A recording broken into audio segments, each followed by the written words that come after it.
Hey there, amazing listener. If you're enjoying this journey, go ahead and hit that like button and definitely subscribe to the channel. Let me know in the comments where and what time you're tuning in from right now. The year is 398, deep within the age of airships, and you wake up in the middle of a sparse, stone-walled chamber. A rough wool blanket clings to you, smelling faintly of stale sweat and damp earth. Your tongue feels heavy, coated with a coppery, almost metallic taste, a ghost of the hurried, lukewarm rations you swallowed hours ago. The floor, cold and unyielding against your bare feet, sends a shiver up your spine, cutting through the last wisps of sleep. A low, resonant thrum vibrates through the very foundations of Barren Castle, a sound that has become as familiar as your own heartbeat. It starts distant, a deep, rhythmic pulse, then slowly grows, swelling into a monstrous hum. It's the Red Wings. Always the Red Wings. You don't need to see them to know they're preparing. You push yourself up, the rough fabric of your tunic scratching your skin as you move. The air is thick with the metallic scent of polished steel and something sharper. Like ozone before a storm, other figures stir in the dim light, the soft scrape of boots on stone, and the clink of buckles filling the small space. No one speaks, but the shared tension hangs heavy, a palpable weight pressing down. Each glance exchanged is a wordless acknowledgement of the inevitable. Your fingers fumble with the straps of your cuirass, the cold steel a sudden shock against your chest. It fits, a familiar second skin, heavy and restrictive. You fasten the pauldrons, feel the solid weight of your sword hilt against your hip, a constant, comforting presence. As you move towards the narrow exit, the thrumming intensifies, a visceral roar that shakes the very stones. Stepping into the main corridor, you join the silent stream of soldiers, a river of determined faces moving with purpose. Through an archway, you catch a glimpse of the pre-dawn sky, a bruised purple bleeding into fiery orange at the horizon. And then you see them, towering crimson leviathans, already lifting, their powerful engines spitting fire into the gloom. Their shadows stretch long and menacing across the parade ground.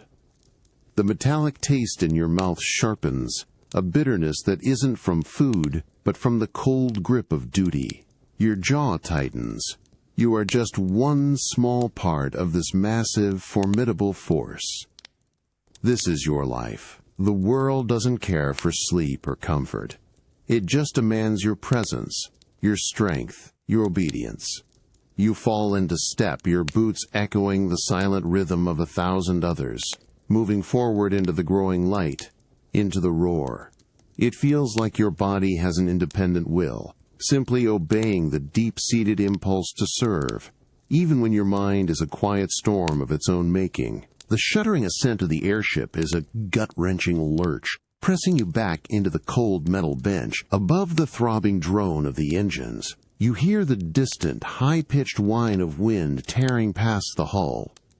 The air inside the troop bay is stale, thick with the scent of anxiety and iron, a cocktail that makes your stomach clench. You swallow hard, the metallic taste from earlier returning, sharper now, like a premonition. You glance around at the other soldiers, their faces illuminated by the dim, flickering lantern light. Some stare blankly ahead, their knuckles white on their weapon grips. Others meticulously check their gear, adjusting straps that don't need adjusting, a nervous ritual. No one meets your gaze for long, the unspoken weight of what's to come hanging heavy in the confined space. There's a subtle tension in their shoulders, a rigidity that wasn't there during the initial scramble onto the ship. Through a small, grimy viewport, you catch a glimpse of the world below. It's a patchwork of green forests and winding rivers, peaceful and serene under the slowly brightening sky. From this height, the bustling towns you know appear as tiny specks, their lights fading as the sun climbs higher. The sheer distance, the impossible reach of this flying fortress, is awe-inspiring. Yet that awe is quickly overshadowed by a growing unease. This isn't about defending Baron. This mission, the one whispered in hushed tones, the one you're all tacitly aware of, involves another kingdom, a peaceful one, renowned for its crystal. The airship levels out, a subtle change in the engine's hum, a feeling of greater stability. A low, authoritative voice from the front of the bay barks a command, unintelligible over the din. But its tone is clear. Preparation. Without a word, the soldiers rise, movements precise and practiced. You follow suit, your hand instinctively going to the hilt of your sword. The steel feels cold, almost alien now. Not a tool of justice, but something sharper, more aggressive. You move to the edge of the deployment ramp, watching the distant land grow larger, details becoming visible. This isn't a battle against monsters or invading armies. This is an act of force against people who have done no harm. The weight of your armor suddenly feels crushing, a heavy shell that encases not just your body, but your conscience. The taste of duty, once so resolute, now feels diluted, tainted by a burgeoning bitterness. The power of the Red Wings, magnificent in its ascent, feels strangely cruel in its descent. You are a part of this immense, unstoppable machine, carrying out its will. But whose will is it, truly, and at what cost? You are aloft, undeniably, but a part of you feels grounded, weighed down by this sudden, unsettling clarity. The stench of burning thatch and fear hits you first, a choking cloud that stings your eyes and scorches the back of your throat. Heat radiates in waves, not from the sun, but from the sudden, furious inferno engulfing the village huts around you.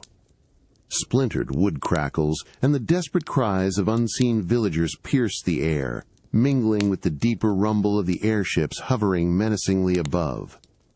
You're on the ground, the solid earth, a stark contrast to the distant, aerial assault, but no less terrifying. Smoke billows, painting the world in shades of ash and orange, making every breath a struggle. You cough, a dry, ragged sound lost in the growing cacophony. Other soldiers, mere silhouettes in the haze, move with brutal efficiency, their polished armor glinting eerily in the flickering light of the spreading flames. Your own hands feel clumsy as you instinctively grip the hilt of your sword, but the steel feels less like a weapon and more like a dead weight. You see a family huddle by a well, their faces streaked with soot and tears, their eyes wide with incomprehension and pure terror. A child's whimpering cuts through the din, a sound that clutches at something deep within you, something colder than the steel you hold. Then, the ground shudders with a force that is not from the airships. A sudden, piercing shriek rends the sky, a sound that vibrates in your teeth and rattles your bones. The air grows heavy, charged with an unnatural chill that defies the searing heat of the fires. Through a momentary clearing in the smoke, you witness it. A massive, serpentine form, coalescing from the very mist that gives this village its name. Its eyes glow with an ancient, furious power, and its scales shimmer with an ethereal glow. The Mist Dragon. A torrent of icy breath, thick with fog, blasts forth, extinguishing a swath of flames with an almost casual force, leaving behind a trail of supercool desolation. The raw, primal magic of it is breathtaking, terrifying. The dragon is a manifestation of the village's agony, its protective spirit unleashed. You feel the ground vibrate again as it coils, preparing another strike, a cold, sharp dread, replacing the earlier moral unease. This isn't just a mission anymore. It's a battle for survival against a force born of suffering. The taste of ash on your tongue intensifies, bitter and metallic, a potent reminder of the terrible cost of this imposed duty. The world shifts, and you are no longer just a soldier following orders, but a participant in a violent, unprovoked awakening. The acrid smell of burnt wood and damp ash clings to everything, a suffocating blanket that refuses to lift. The searing heat from the raging fires has given way to a chilling dampness, a residual effect of the mist dragon's icy breath. You stand amidst the ruins of what was once Mist Village, your boots crunching on splintered timber and cold, wet ash. Each step kicks up a fine gray dust that coats your tongue, a bitter, gritty taste that feels like the very essence of desolation. The air, once filled with desperate cries and the roar of combat, is now eerily quiet, broken only by the mournful creak of smoldering timbers and the distant, fading hum of the Red Wings departing. The airships are retreating, their mission accomplished, leaving behind a tableau of utter destruction. Where proud, thatched roofs once stood, only skeletal frames remain, silhouetted against a bruised sky. Patches of mist still swirl low to the ground, lending an unnatural, ghostly quality to the devastation. You scan the faces of the few other soldiers still present, their helmets hiding much, but the grim set of their jaws, the downcast eyes, speak volumes. No one celebrates. No one shouts orders. There's just a shared, heavy silence, a collective understanding of the scene laid bare before them. You see a overturned cart, its contents spilled and scattered, a child's wooden toy lying half buried in the ash, perfectly intact but utterly abandoned. It's a small detail, but it strikes you harder than any grand display of power. Your hand, still clenched around your sword hilt, feels cold, almost numb. The weight of your armor, which once felt like a badge of honor, now presses down on you, a physical manifestation of a crushing burden.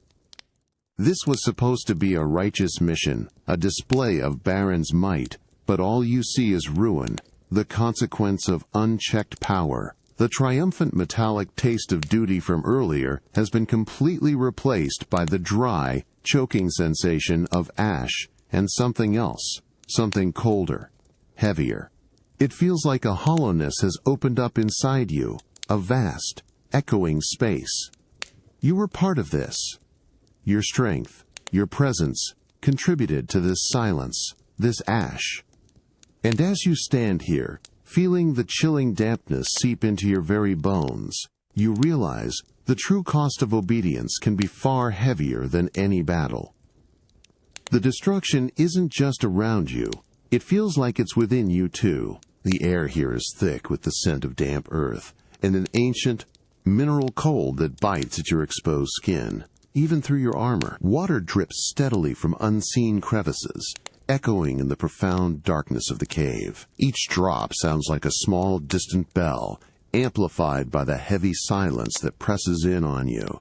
The rough, uneven stone floor, slick with moisture, makes every step uncertain. You feel for solid purchase with your boots, the crunch of loose grit underfoot, the only sound besides the ceaseless dripping. You hold your flickering torch high, its feeble light battling against the oppressive gloom, casting dancing shadows that stretch and writhe like malevolent spirits. The light reveals jagged rock formations, glistening with moisture, and further ahead, the yawning blackness of deeper passages. A chill wind, carrying the faint, earthy smell of something wild and untamed, whispers from those depths, raising the hairs on your arms.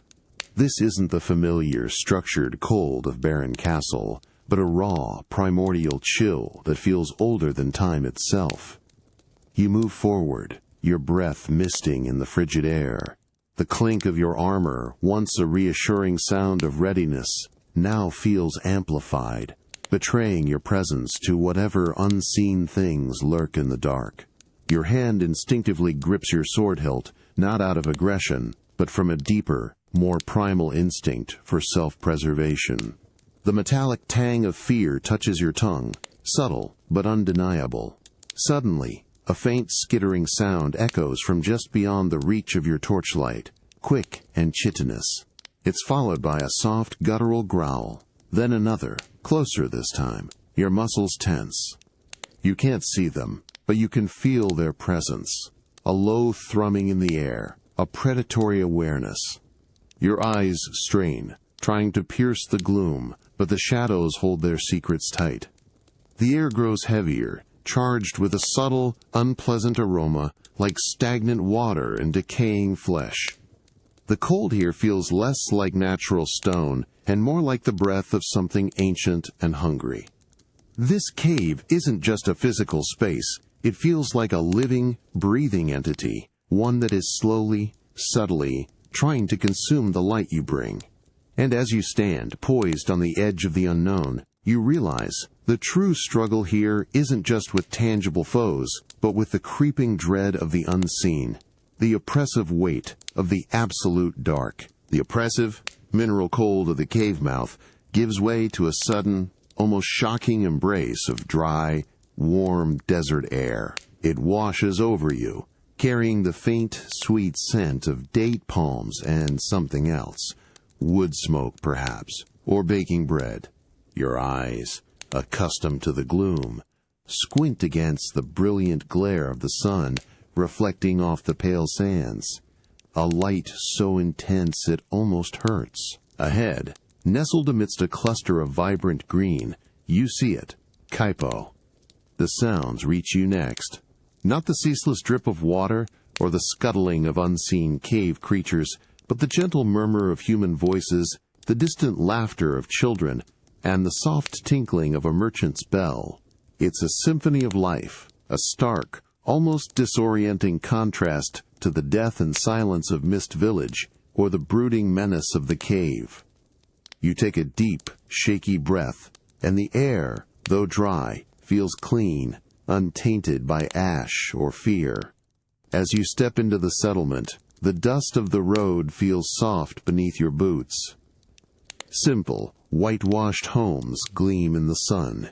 Villagers go about their day, fetching water from a central well, tending small gardens, or chatting idly in shaded doorways. No one wears armor, no one carries a weapon with intent. Their faces are open, weary from the desert, but unburdened by the grim lines you've grown used to seeing on your comrades, or on your own reflection. You feel a strange lightness in your chest, a momentary reprieve from the relentless tension. You find yourself drawn to the well, the sight of its clear, cool water, an irresistible promise. Cupping your hands, you scoop up a generous draught. The water is surprisingly sweet, almost cool on your tongue, washing away the lingering grittiness of ash and the metallic tang of old fear. It's a sensation of pure, unadulterated relief, a small, essential comfort after so much turmoil. Yet, as the sweetness fades, a subtle bitterness remains. You catch the eye of an old woman, her face a roadmap of sun and time, sitting on a bench outside her home. She offers a small, knowing nod, a hint of something unreadable in her gaze. Is it sympathy, or a quiet judgment, a recognition of the barren uniform you still wear? You are here, amidst this peace, but you are not truly a part of it. The memory of the burning homes in Mist Village, the cries of the villagers, the guilt of your part in it, lingers like a shadow, clinging to you even in the brightest sunlight. Kaipo is an oasis for your body, but your mind remains a battlefield, a place where relief and regret clash under an unforgiving sky. You are refreshed, undeniably, but the weight you carry isn't physical, and no amount of sweet water can wash it away completely. The air around you doesn't just grow warm, it ignites. A sudden, searing blast of heat washes over you, stinging your eyes and drawing a sharp gasp. It carries with it the acrid scent of ozone and something else. Something primal and sulphurous, like the breath of a mountain that has slept too long. You instinctively throw an arm up, shielding your face as a blinding orange-red glow erupts from a small figure just yards away. Through the shimmering heat haze, you see her, a child, barely more than a wisp, her emerald eyes blazing with an intensity that seems to generate the inferno itself. Her small hands are outstretched, not in pleading, but in raw, unbridled fury. The flames leap from her, not like controlled magic, but like an extension of her very soul, untamed and devastating. You feel the heat radiate through your armor, a physical pressure that threatens to buckle your knees. The leather straps of your gauntlets begin to curl, emitting a faint, sickly sweet smell of burning hide. A lick of fire streaks past, superheating the air as it goes. You feel its tendrils brush your exposed cheek, leaving a faint, burning trail that makes you flinch. The ground beneath your feet grows hot, radiating warmth upward, making the soles of your boots uncomfortable. This isn't the distant, impersonal destruction of the Red Wings, or the cold, ancient menace of the cave. This is deeply, terrifyingly personal. This is grief, pure and incandescent, focused into a weapon. You see the desperate set of her jaw, the way her small body trembles with the sheer output of power. It's a terrifying spectacle, a fragile vessel containing an overwhelming force. The realization hits you like a blow. This isn't just a girl casting a spell. This is the Mist Village, condensed into a single, burning gaze, striking back. Every crackle of flame, every wave of intense heat, feels like a direct accusation, a consequence. The coppery taste in your mouth, usually associated with combat, is now mixed with the bitter tang of regret and self-recrimination. You are a soldier, trained for battle, but this isn't a battle you can win with a sword. This is a force of nature, born of unimaginable pain. Your armor, designed to protect you from blades and arrows, feels utterly useless against this raw, emotional fire. You stand, transfixed by the terrifying beauty of her rage, feeling the heat on your face, the tremor in the earth, and the undeniable scorching truth in your gut. This isn't just about power. It's about what happens when you push someone too far, when you destroy their world.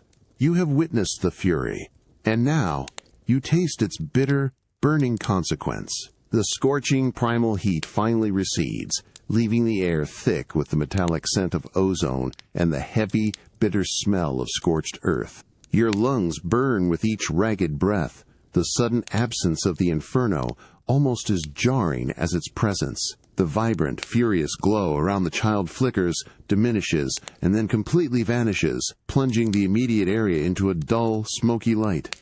You watch as her small body sways, the immense, untamed power that moments ago threatened to consume everything, now utterly drained.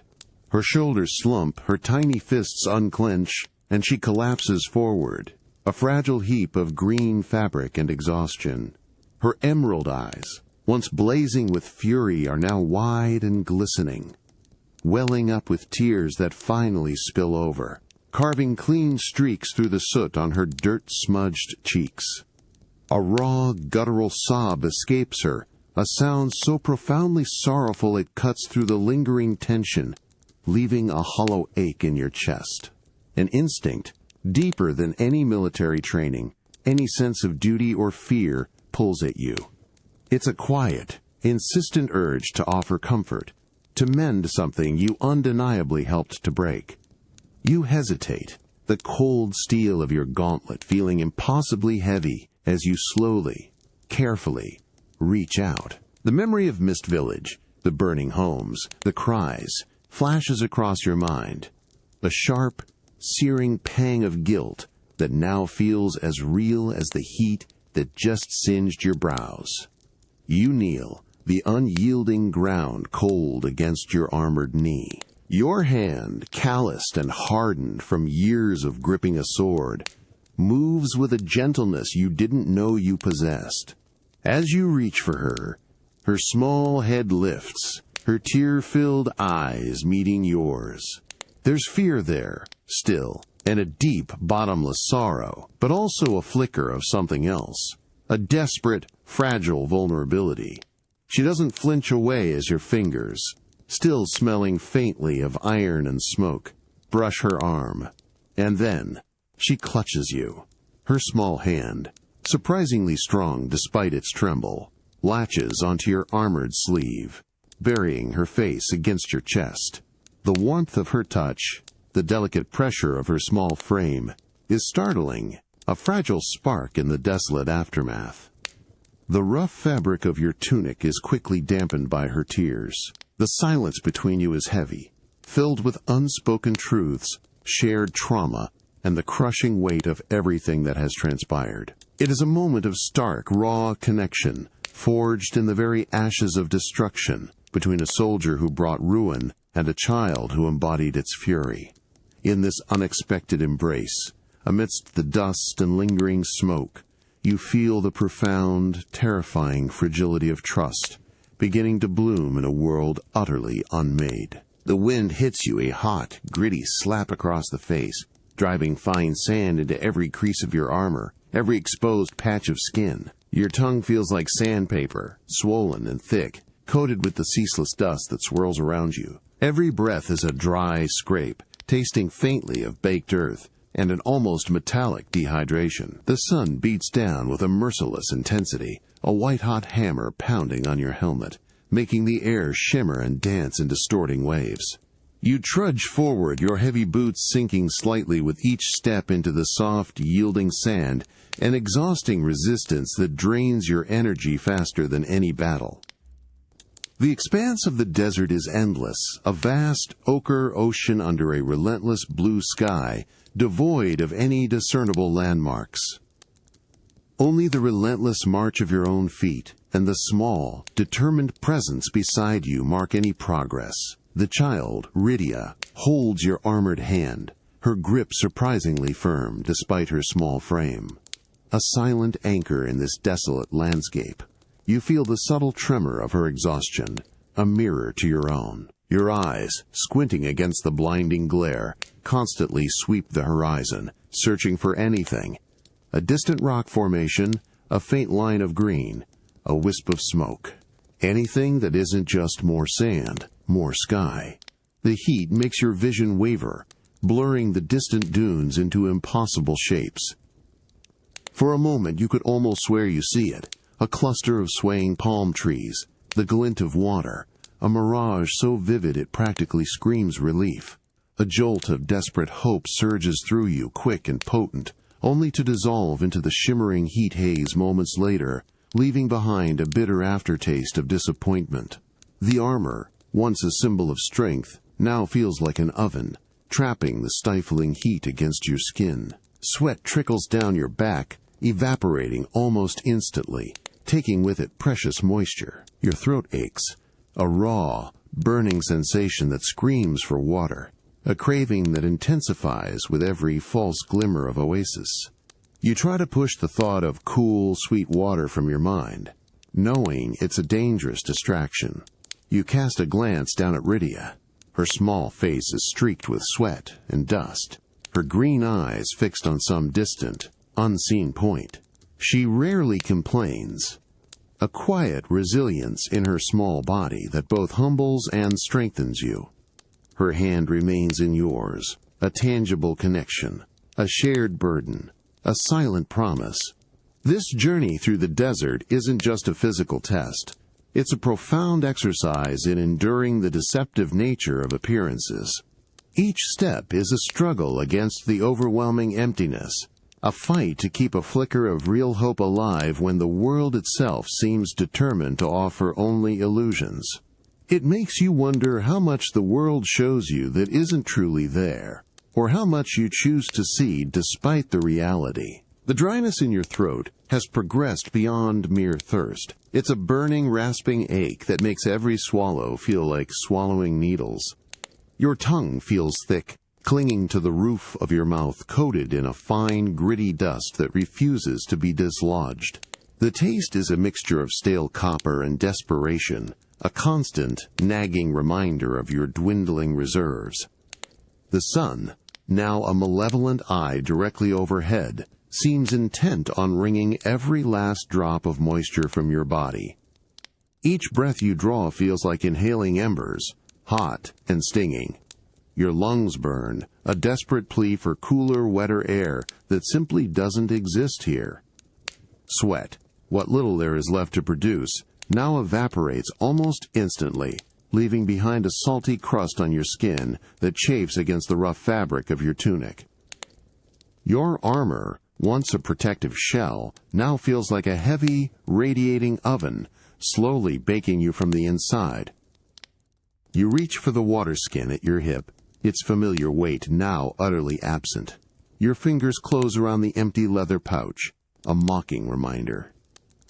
The feeling of its emptiness is almost worse than the thirst itself, a physical manifestation of scarcity.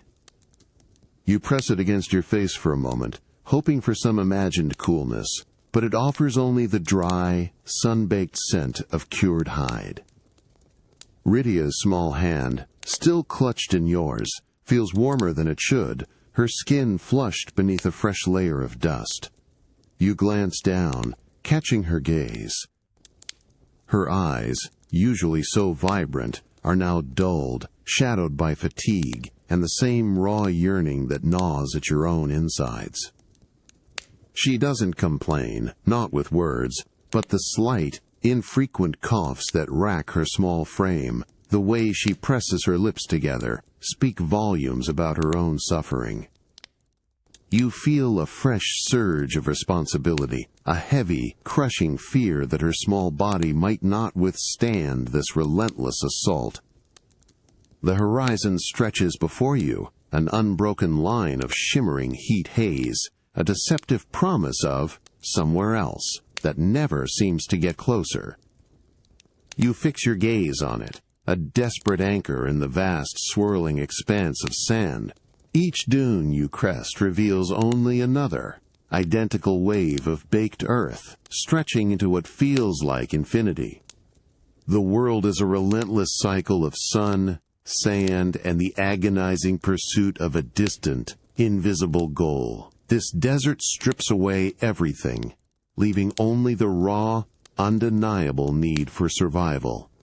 It makes you realize how utterly dependent you are on the most basic things, how much you take for granted, until they are cruelly withheld. And in that desperate yearning, you learn a harsh truth. Hope, when stretched thin across an endless void, can be as much a torment as it is a salvation. The clang of steel on steel rings sharp and clear, a rhythmic, percussive symphony that fills the morning air. It's a sound that vibrates in your teeth, a familiar vibration that settles deep in your bones, pushing out all other thoughts. Your muscles burn, a deep, satisfying ache in your shoulders and arms as you parry, riposte, and feint with your practice blade. The heavy thud of your training partner's sword against your shield sends a jarring shock up your arm, but you hold your stance, the impact absorbed and channeled. The air around you is thick with the metallic tang of sweat, the earthy scent of churned dirt, and the faint, oily aroma of freshly polished leather. You inhale deeply, the air cool and bracing as it fills your lungs, exhaling in a sharp, controlled burst. Your vision narrows, focused solely on the glint of your opponent's blade, the subtle shift in their weight, the flicker of their eyes. It's a dance, brutal yet precise, a conversation spoken entirely through motion and steel. Sweat drips from your brow, salty and warm, stinging your eyes as it rolls down your cheek. You taste it on your lips, a potent, visceral reminder of the effort, the dedication. Around you, dozens of other soldiers move with similar intensity, a synchronized blur of focused exertion. Their grunts of effort, the sharp snap of blades, the heavy breathing, all blend into a single immersive soundscape of shared purpose. You catch a quick glance from a comrade, a brief nod of acknowledgement, a silent understanding passing between you that transcends words. There's a strange comfort in this shared struggle, this collective drive for mastery. Your body moves almost instinctively, years of drills etched into your muscle memory. The weight of your shield, the balance of your blade, they are extensions of yourself, tools honed through countless hours of repetition. Each strike, each block is a fleeting moment of pure presence, a brief escape from the shadows of Mist Village, the scorching sun of the desert, or the moral quandaries that have recently plagued your mind. Here, in the structured chaos of the training ground, there is only the immediate, tangible reality of steel, strength, and skill. Your breath comes in ragged gasps now, your chest heaving, but a strange clarity settles over you. This isn't just about preparing for battle. It's about forging resilience, about finding strength in the rhythm, in the camaraderie, in the sheer act of pushing your body to its limits. You are part of something larger here, a unified front. The individual doubts, the personal fears, are momentarily subsumed into the collective, the shared purpose, a powerful, if temporary, balm.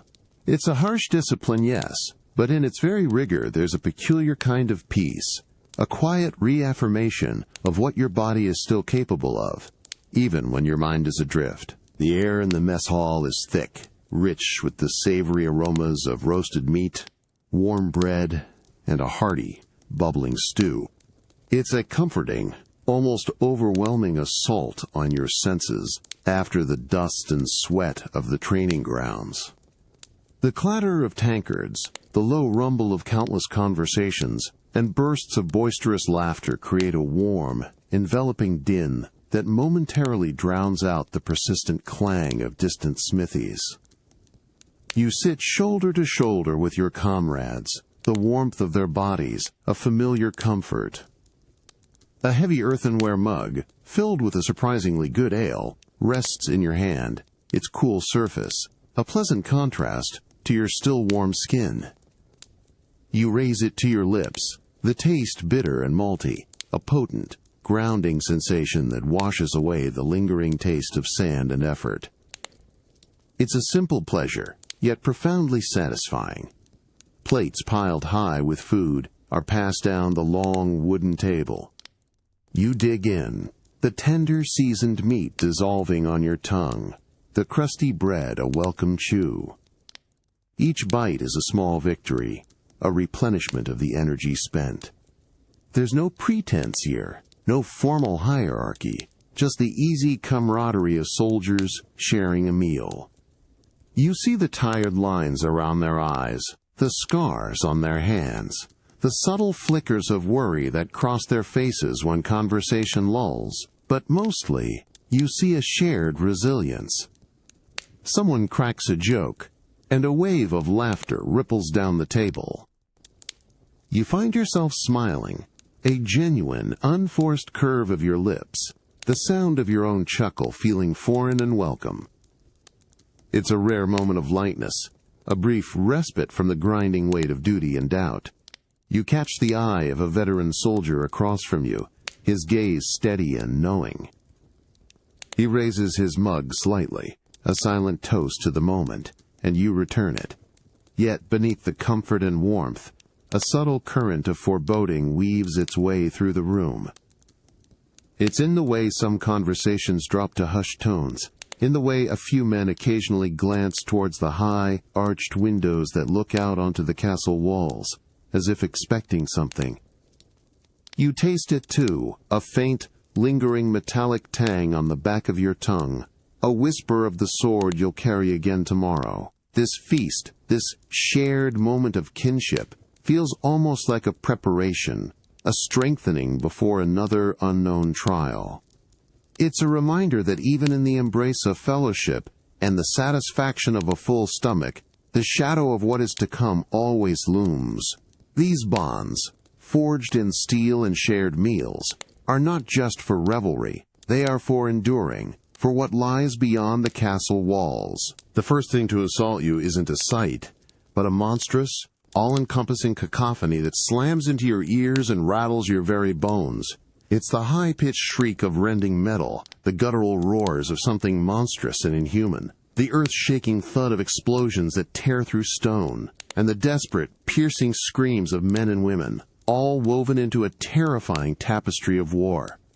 The ground beneath your feet doesn't just tremble, it lurches and bucks, sending a sickening wave of vibration up your legs, threatening to knock you off balance. The air itself feels bruised, heavy, with the acrid stench of burning timber, gunpowder, and a sickeningly sweet, coppery smell that you instantly recognize as spilled blood.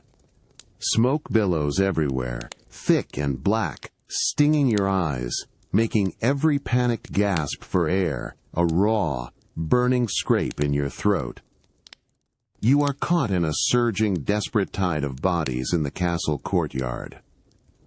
Frantic villagers, their faces streaked with soot and tears, scramble blindly for any perceived safety, their wide, uncomprehending eyes reflecting pure terror. Soldiers, a grim, determined countercurrent, push forward, their heavy armor clanking and scraping against the stone, a desperate, valiant attempt to stem the overwhelming tide. You shove past a terrified woman, clutching a small child, their whimpers swallowed by the maelstrom. Your hand instinctively clamps around the hilt of your sword, the familiar cold steel, a small, fragile anchor amidst the overwhelming, surging chaos. Ahead, through a momentary, swirling break in the smoke, you catch a terrifying glimpse. Hulking, grotesque figures, armored in dark, jagged plates, their forms distorted by the haze, smash through what were once formidable defenses, as if they were made of brittle clay. Their heavy, earth-shattering footsteps echo with a terrifying finality, each impact shaking the ground anew. A sudden, ear-splitting crash erupts to your left as a section of wall buckles, groaning under an unseen force before erupting into a shower of pulverized stone and splintered wood. A wave of terrified civilians, now shrieking, surges back, slamming into you with a force that momentarily steals your breath, knocking you violently off balance. You fight to stay upright, pushing with all your might against the panicked human current, trying desperately to move towards the loudest, most dangerous sounds of the fighting. The sheer, overwhelming panic is contagious, a cold dread that tries to grip your heart and freeze your limbs, but you force it down, deep into some forgotten corner of your being. You see a young recruit, his face pale with utter terror, his eyes wide and unfocused, almost stumble and fall directly into a cloud of choking dust, only to be roughly yanked forward by an older, hardened sergeant whose face is a mask of grim, unyielding resolve. His eyes, though, flicker with a desperation that mirrors your own. The ground shudders again, a deeper, more profound tremor this time, followed by a resonant, unearthly growl that seems to vibrate from deep within the earth itself, rather than from any visible foe. It's a sound that promises absolute, undeniable devastation, a new layer of horror added to the already unbearable cacophony. The metallic taste in your mouth, a potent cocktail of fear, adrenaline, and the faint, grim reality of blood, is almost overpowering. You clench your jaw so hard your teeth ache, forcing yourself to move, to react, to be another small, desperate cog in this monstrous machine of survival. There is no strategy left, only raw, primal instinct, only the frantic, overwhelming need to fight, to endure this sudden, brutal onslaught. The world has descended into a terrifying, visceral roar, and you are trapped right in its heart, a silent scream caught in the maelstrom, realizing that sometimes, simply existing is the only victory. The jarring impact of steel against grotesque hide rattles your teeth, sending a shockwave up your arm that vibrates through your very bones. Your sword, once a graceful extension of your will, feels heavier now, a blunt instrument against the relentless, armored mass before you. The stench of burnt flesh and something acrid, like stale blood and ozone, fills your nostrils, making you gag. Each desperate swing of your blade is met with a guttural roar, a sound that echoes the primal fear clawing at your throat. You parry a crushing blow, the force of it nearly ripping your shield from your grasp, and counterattack with a desperate thrust. The monstrous invader, its dark, jagged armor seeming to absorb your efforts, barely flinches. Its multiple eyes, glinting with a cold, malevolent intelligence, fix on you, and for a terrifying moment, you feel utterly insignificant. The chaos of the courtyard is a blur around you, the screams of the wounded, the deafening crashes of crumbling stone, the panicked cries of civilians caught between the surging attackers and the desperate defenders.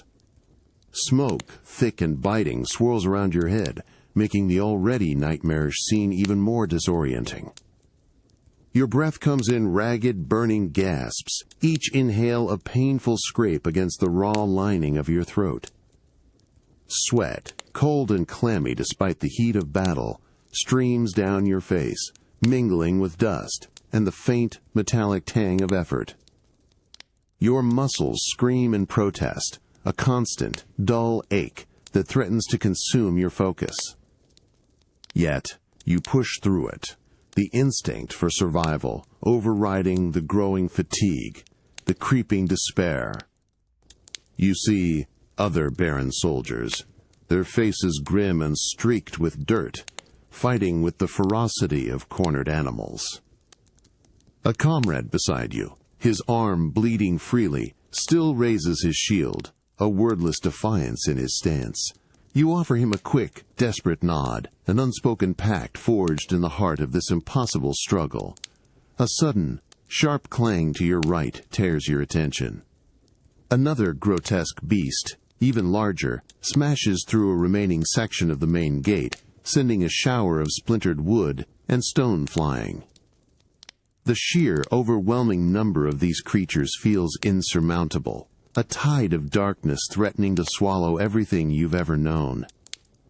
The metallic taste in your mouth is no longer just from adrenaline. It's a bitter, grimy flavor, like chewing on rusty iron, a tangible manifestation of your kingdom under siege.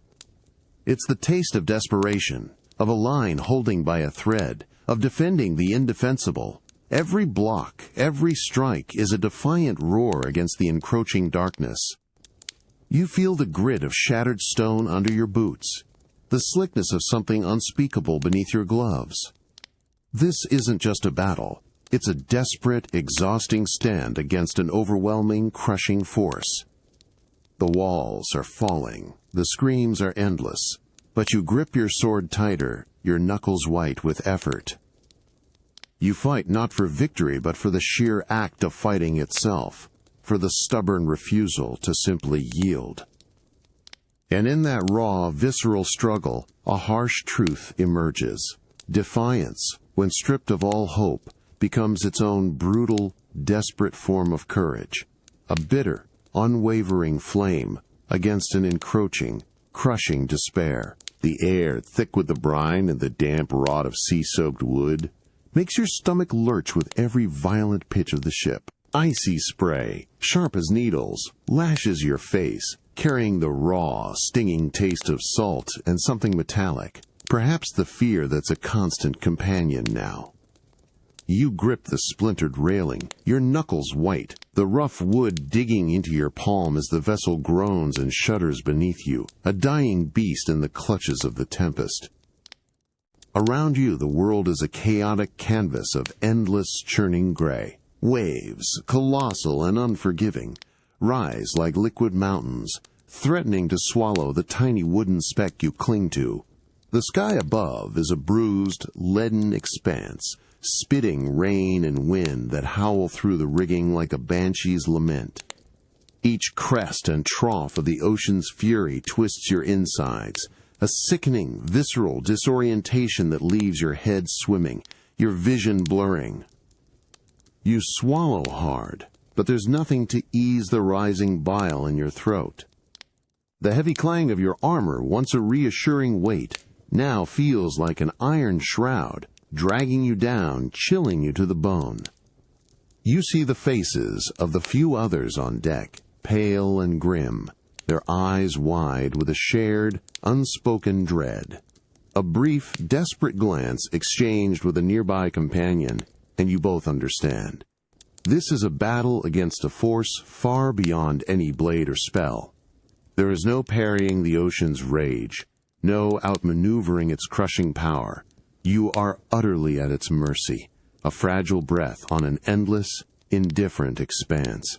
The wind whips your hair, stinging tears from your eyes, and the salt on your lips is a constant, bitter reminder of the vast, cold oblivion surrounding you. The raw power of the sea is undeniable, overwhelming, stripping away any illusion of control or might. It makes you feel impossibly small, a tiny speck against an untamable, indifferent force. You realize that sometimes true despair isn't a sudden crash, but this slow, relentless churning, this endless horizon of gray, where every direction leads only deeper into the unknown. And in that vastness, you feel not just the cold of the sea, but the cold, stark truth of your own insignificance. Survival here is not a testament to strength, but a cruel whim of the ocean itself. A sudden, brutal plunge into black, frigid depths steals your breath, the shock of the cold water an agonizing punch to your gut. It's an instantaneous, overwhelming immersion, erasing all other senses except the numbing chill that grips your skin and seeps into your very bones. Salt water gushes into your mouth, bitter and cold, burning your throat as you choke, fighting a primal urge to inhale. The roaring tempest from above is now muffled, a dull, thunderous pressure against your eardrums, as if the entire ocean is pressing down on you. The heavy steel armor that once protected you now feels like an iron shroud, dragging you down with merciless efficiency. It's a crushing weight, pulling you deeper into the churning, murky darkness. Your limbs, heavy and already numbed by the cold, respond sluggishly to your frantic commands. You flail, a desperate, inefficient struggle against the immense, liquid resistance. Every movement is an exhausting battle, burning precious oxygen from your lungs. Bubbles, silvery and ephemeral, stream past your eyes, a fleeting vision of the air you desperately crave as they surge towards the unreachable surface. Above, the surface is a swirling, indistinct chaos of foam and dark sky, a constantly shifting barrier of gray. You kick, you pull, your muscles screaming in protest, the desperate need for air, an unbearable ache in your chest. The raw, searing taste of brine fills your mouth, mixed with the metallic tang of pure, unadulterated fear. You gulp, trying to clear your throat, but only succeed in swallowing more of the bitter sea. There is no sight of the ship, no other voices, no other bodies, only the vast, indifferent roar of the ocean, a deafening solitude that amplifies your own frantic gasps. A colossal wave, unseen but undeniably present, slams into you from the side, tumbling you violently, disorienting you further. Up and down lose all meaning in the churn.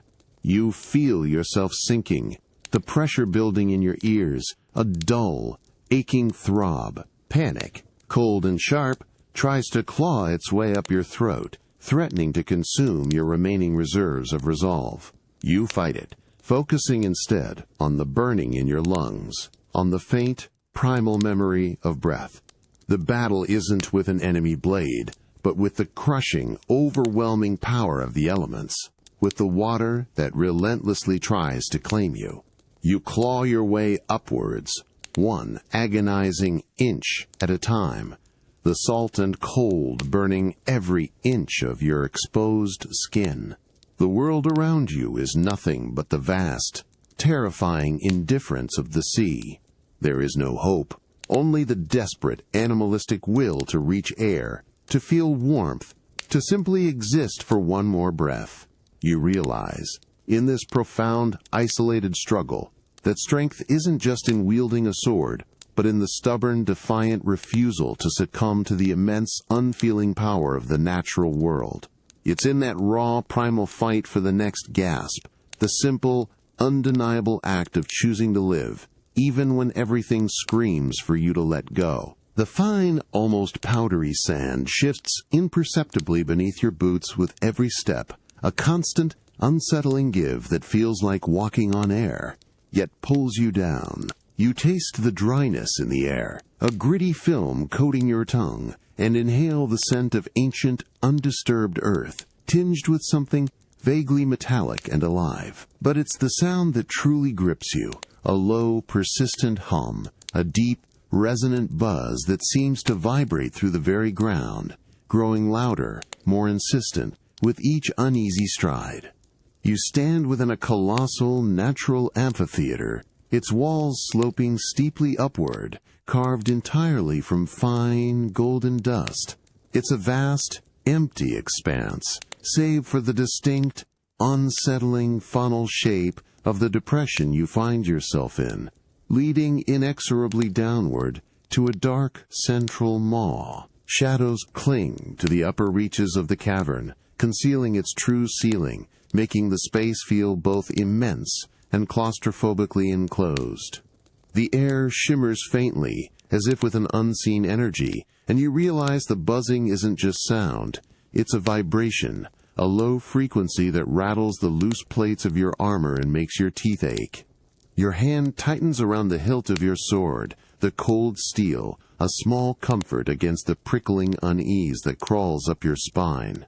You cast a quick glance at your companion, their eyes wide, scanning the treacherous slopes, their jaws set with a shared, silent apprehension. No words are needed. The understanding is clear.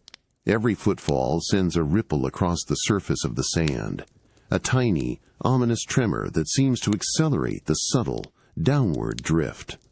It's as if the entire cavern is slowly, patiently, pulling you towards its unseen center. The buzzing intensifies, evolving from a hum into a deep, guttural thrum, like a monstrous subterranean heartbeat. You hear it not just with your ears, but with your entire body, a resonant pulse that speaks of immense, waiting power. Grains of sand, loosened by the vibration, trickle down the sloping walls, creating miniature avalanches, a constant, unsettling whisper that mimics the sound of something vast and many-legged stirring beneath the surface.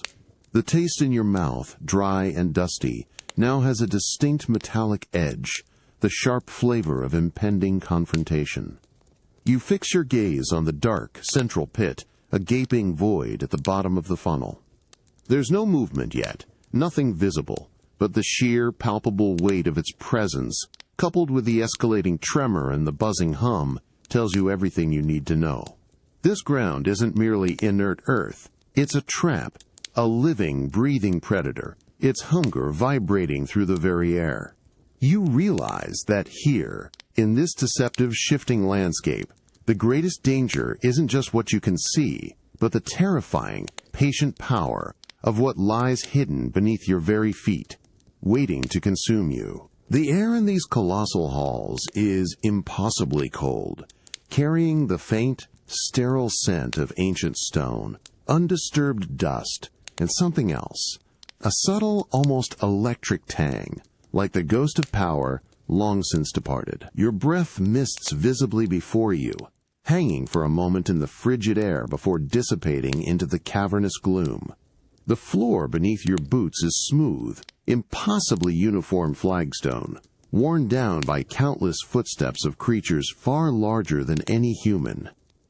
Each step sends a faint, hollow echo reverberating into the overwhelming silence, a sound that seems to shrink you further. Your eyes strain against the oppressive darkness, a darkness so profound it feels like a physical weight pressing in from all sides.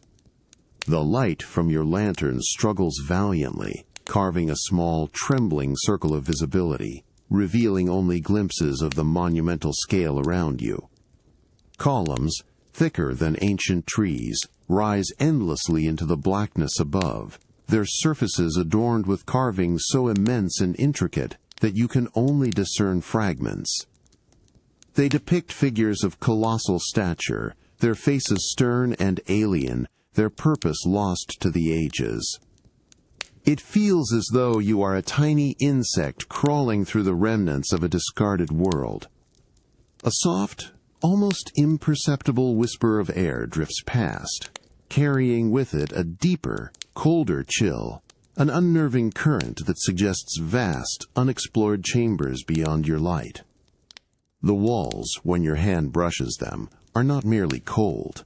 They absorb heat, drawing it from your skin with an unyielding mineral hunger. You feel the subtle vibration of distant, unseen drips of water, a rhythmic, haunting cadence that only emphasizes the profound, echoing emptiness of this place. The sheer volume of the space makes your own voice catch in your throat, a quiet instinct to avoid disturbing the slumbering silence. You cast a glance at your companion, their face a pale, strained mask in the flickering light. Their shoulders are hunched, a silent acknowledgement of the oppressive vastness, and their hand instinctively goes to their weapon, not out of immediate threat, but from the primal unease of being so utterly dwarfed. The metallic taste in your mouth, usually a sign of conflict or fear, here is more like the taste of antiquity, a deep, earthy bitterness that speaks of metals long buried and forgotten, a forgotten purpose and immense, lost power. Every shadow holds a secret, every echo a phantom presence. This is not a place of immediate, roaring danger, but one of deep, pervasive awe and a chilling sense of your own fragility. You move forward, your gaze fixed on the endless path ahead, profoundly aware of the weight of millennia pressing down on you. It's in these forgotten halls, built by hands beyond human comprehension, that you truly grasp the fleeting nature of your own existence. To walk here is to be humbled, to feel the cold, quiet majesty of time itself, whispering secrets that were never meant for mortal ears. You realize that sometimes the most profound experiences are found not in the clamor of battle, but in the overwhelming silence of something truly ancient and impossibly vast. A sudden, profound stillness descends around you, thick and heavy, as if the very air has absorbed all sound. It's accompanied by an unusual, prickling chill that isn't from temperature, but from something deeper, a cold that raises goosebumps despite the warmth of your tunic. You breathe in, and the air carries a faint, dry scent of old parchment and something sweet, almost like withered incense, mixed with an elusive tang of ozone. It's the unmistakable aroma of ancient knowledge. You stand in a circular chamber, its walls lined floor to ceiling with scrolls, weathered books, and strange star charts etched into obsidian tablets.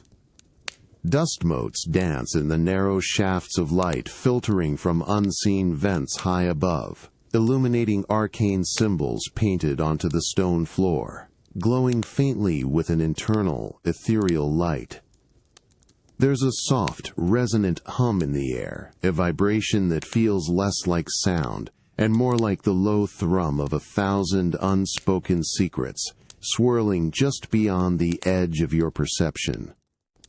It presses against your eardrums, a quiet, insistent whisper that isn't words but meaning. Your eyes trace the intricate patterns on the floor, feeling a strange pull, a sense of gravity that isn't physical but existential. The chill intensifies, not a physical cold that bites, but a profound, almost spiritual coldness that seems to emanate from the sheer weight of information contained within these walls. You see an elderly figure, robes the color of twilight, standing before a towering, half-unfurled scroll, their back to you. Their posture is stooped, but radiates an immense, quiet power, an authority born of countless years spent sifting through these ancient truths. Their hand, gnarled and fragile, hovers over the scroll, not touching it, but seeming to draw energy from it. You feel a strange tremor run through you, a subtle shiver that has nothing to do with fear of an enemy. It's the sensation of being utterly overwhelmed, of standing on the precipice of a vast, churning sea of destiny. The knowledge here isn't just recorded. It feels alive, breathing, whispering possibilities and inevitable conclusions. You taste a faint metallic dryness on your tongue, like the air has been stripped of all moisture by the sheer pressure of revelation, and with it, a bitter edge, like the knowledge being presented is not entirely welcome. The elder turns slowly, their eyes, ancient and piercing, fixed directly on you. They hold your gaze, and in that silent communication, you feel the crushing weight of prophecy settle onto your shoulders, not as a command, but as an undeniable, preordained path. It's a burden heavier than any armor, a responsibility clearer than any spoken order. Here, surrounded by the silent, judging presence of history and foresight, you realize that some paths are chosen long before you ever take the first step. The chill in the air isn't just from old lore. It's the cold touch of an unyielding future, an inescapable truth that now feels etched into your very soul. The air here is thin, sharp and cold, scraping at your lungs with every desperate gulp. It carries the clean, sterile scent of ancient rock and a subtle, almost electric current, like the mountain itself is a living conductor of immense, silent power. Your muscles scream with a deep, persistent ache, each upward step on the jagged, unforgiving path, a grinding effort that drains your strength, but also, paradoxically, burns away the lingering fatigue of days past. The wind howls around the towering peaks, a constant, mournful lament that whips at your hair and chills your exposed skin, even through the worn fabric of your tunic. Below, the world stretches out, a vast, indifferent tapestry of forests and plains, quickly swallowed by a swirling carpet of clouds. You are above it all, suspended between the harsh reality of the stone and the ethereal promise of the sky. The solitude here is absolute, broken only by the crunch of your boots and the ragged rhythm of your own breathing. You press on, your gaze fixed on the winding path ahead, each step a deliberate act of will. Your body protests, a relentless chorus of burning thighs and straining calves. Sweat, cold and clammy, trickles down your temples, mingling with the dust that clings to your face, carrying a metallic taste that is purely the tang of your own relentless exertion. This isn't just a physical climb. It feels like an ascent of the soul, each grueling inch stripping away layers of past regret.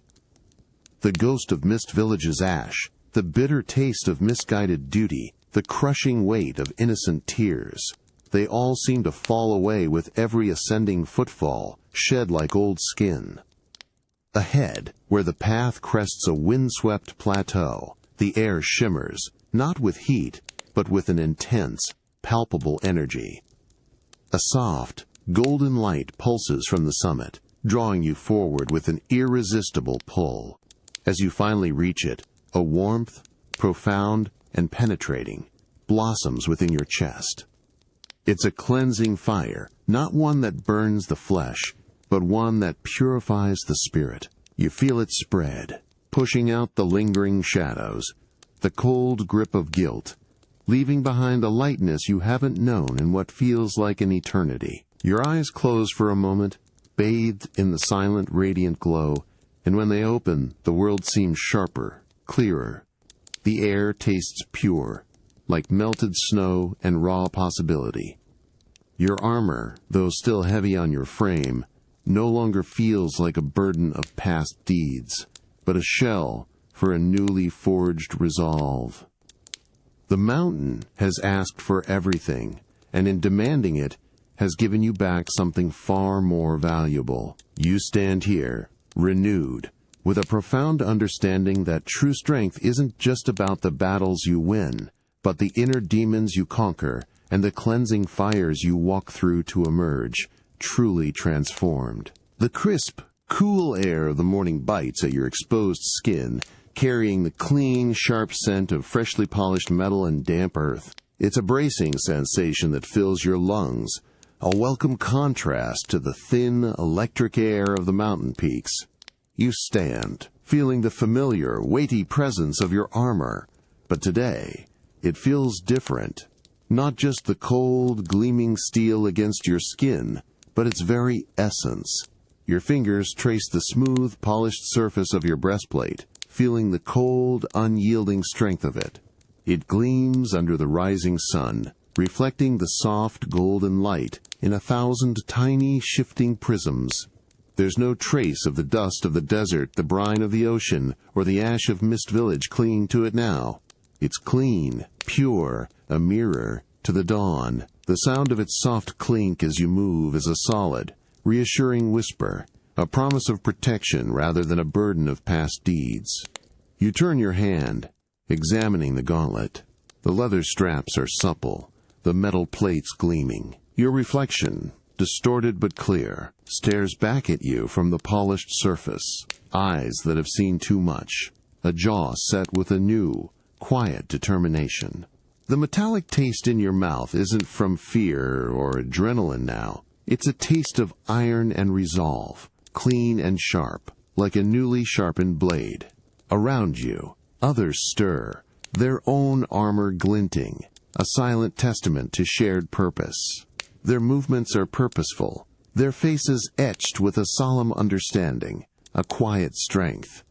There's no boisterous laughter or panicked shouts, just the steady rhythmic sounds of preparation, the soft hiss of a whetstone, the rhythmic thud of a heavy boot on stone, the rustle of cloaks in the morning breeze. You catch a gaze, a knowing nod from a companion whose eyes reflect the same newfound clarity as your own. It's a connection that transcends words, a bond forged not just in battle, but in shared hardship and a renewed sense of purpose.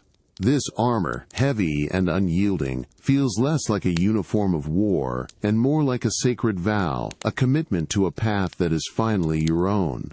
The weight on your shoulders isn't just the steel, it's the quiet, profound weight of atonement, a responsibility freely chosen. The air, crisp and cold, tastes of a fresh start, a new beginning. You stand, bathed in the growing light, feeling the strength of the polished metal not as a barrier, but as a conduit.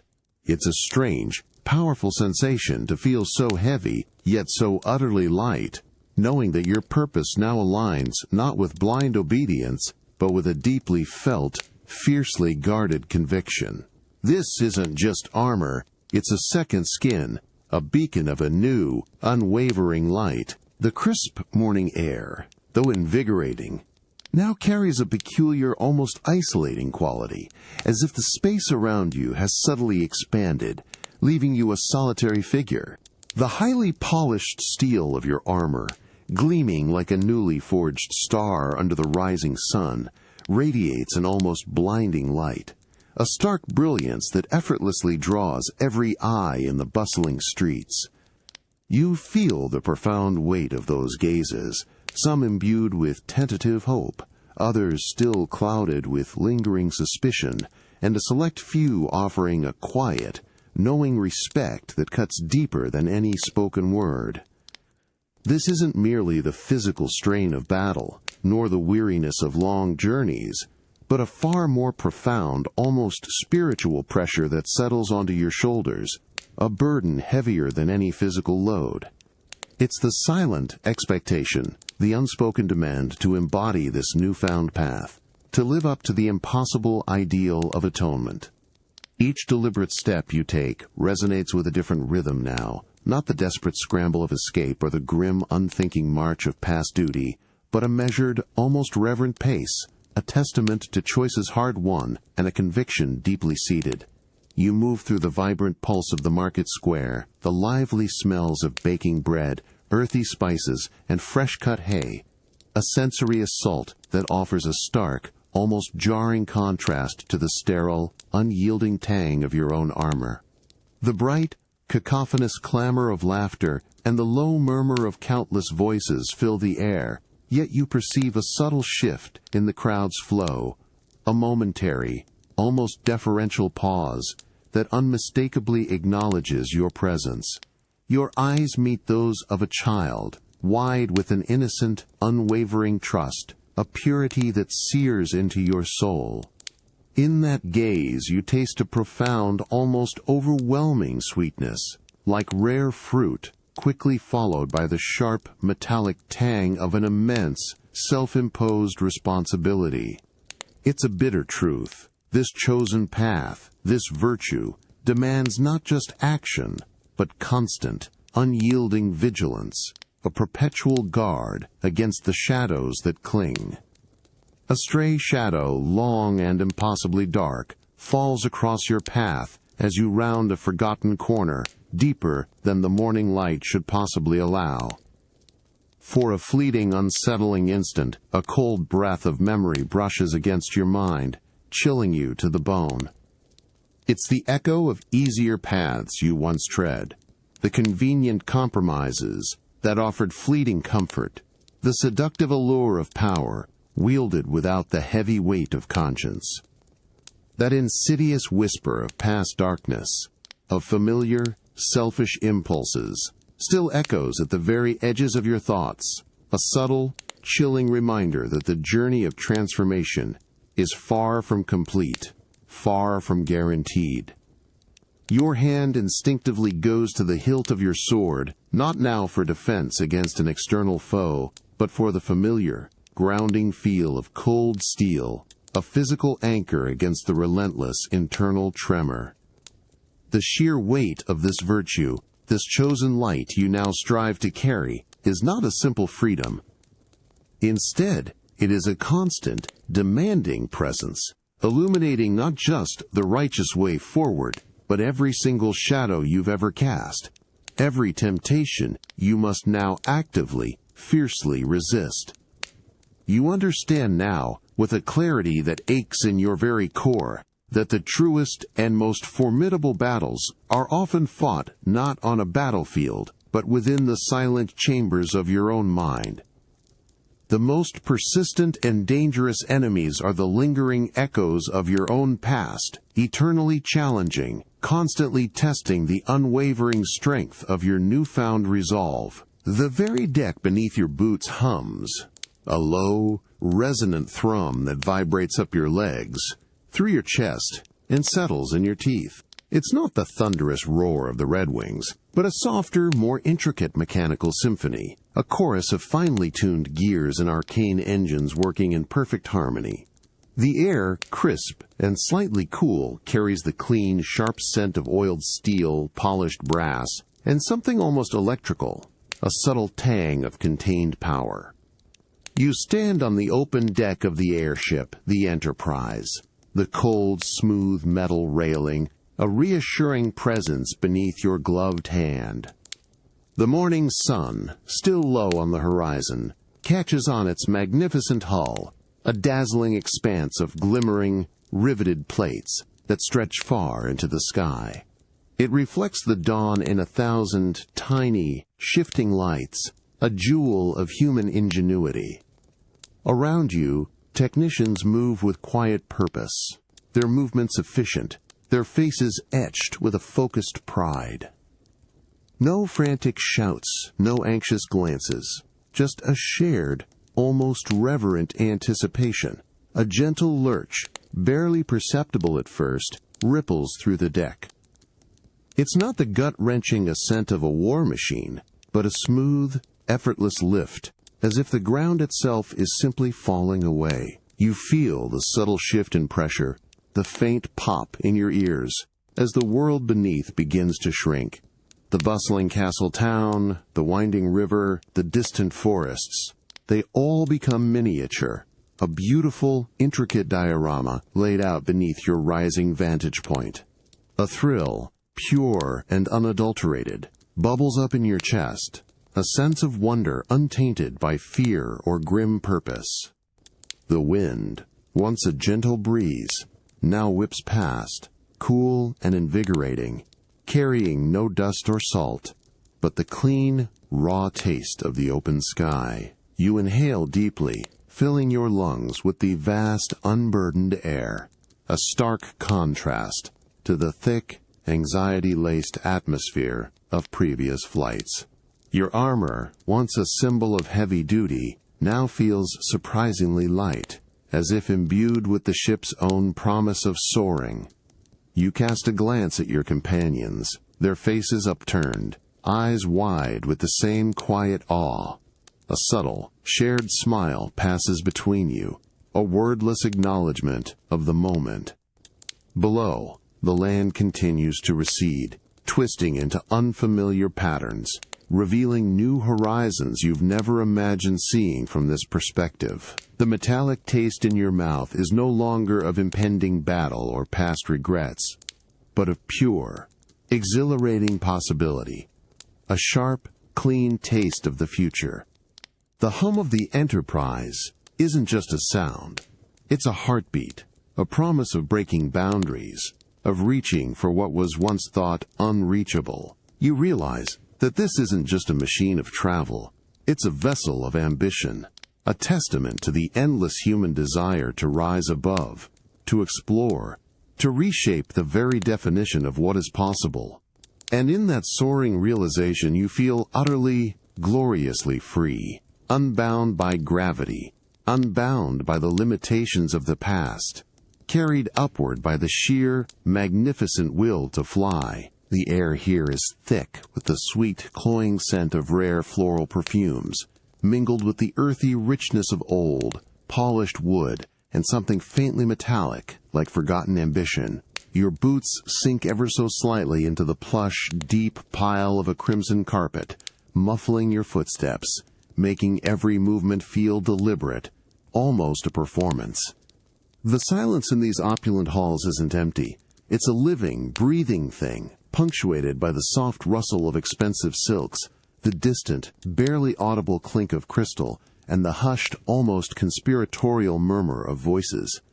You stand by a massive archway, the cool, smooth marble against your armored arm, a grounding presence amidst the overwhelming grandeur. Tapestries depicting glorious, stylized battles hang from the towering walls, their woven threads shimmering with threads of gold. Yet they seem to absorb sound, leaving the conversations around you feeling unnervingly distant, like echoes from another room. Every surface gleams, polished to a mirror shine. The marble floors, the ornate silver platters, the crystal goblets held in manicured hands.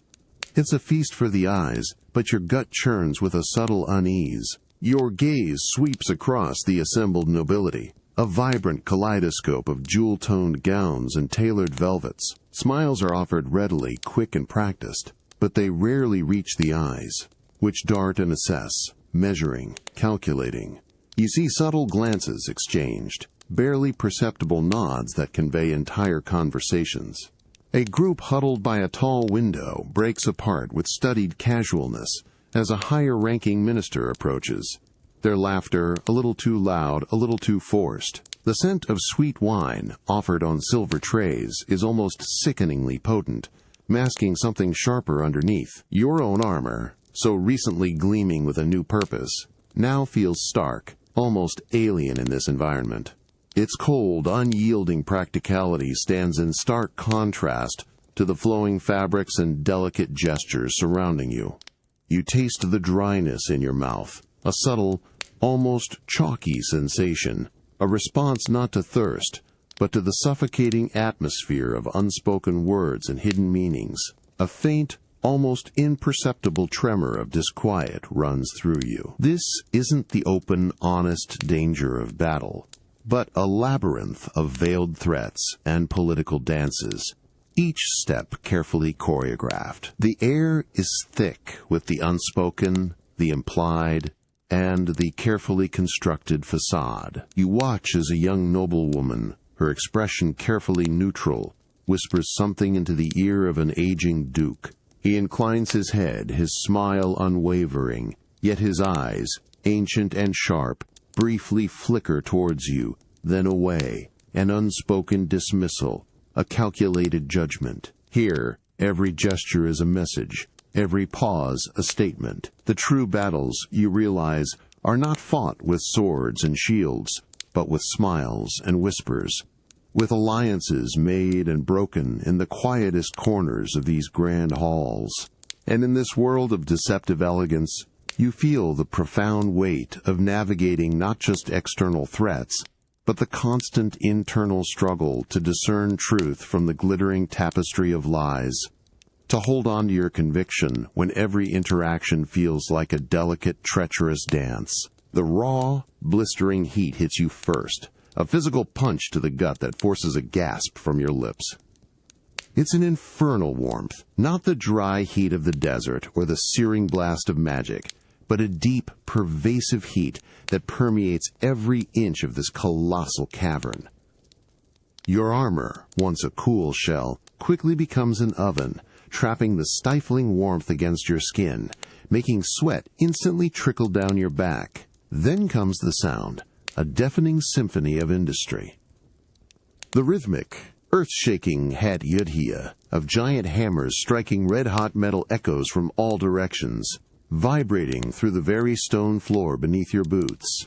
It's accompanied by the high-pitched shriek of grinding stone, the roar of immense bellows feeding roaring furnaces, and the hiss of superheated steam escaping unseen vents. The air is thick, metallic, and acrid, with the stench of molten iron, burning coal, and hot oil, a raw, almost choking aroma that scrapes at the back of your throat. You taste it too, a coppery, almost bitter metallic tang on your tongue. Your eyes, squinting against the shimmering heat haze, struggle to pierce the dim, smoke-filled air.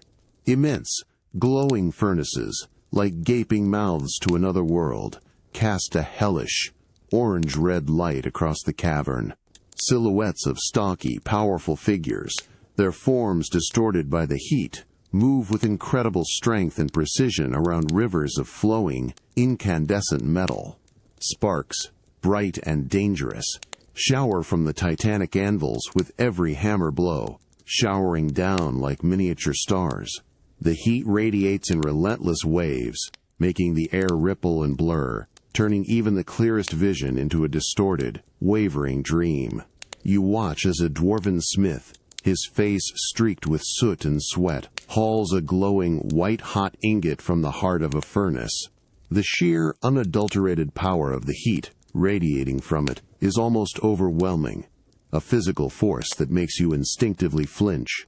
He brings it down onto an anvil with a grunt, and another dwarf, wielding a hammer taller than you, brings it down with a resounding, echoing crack. The force of the impact makes the ground tremble, a deep vibration that resonates up your legs, leaving your teeth rattling. This is a world of raw, unbridled creation and destruction, a place where the earth's very elements are bent to a singular, forceful will. The metallic taste in your mouth is no longer of fear or duty, but of primal industry, of power forged and wielded with utter conviction.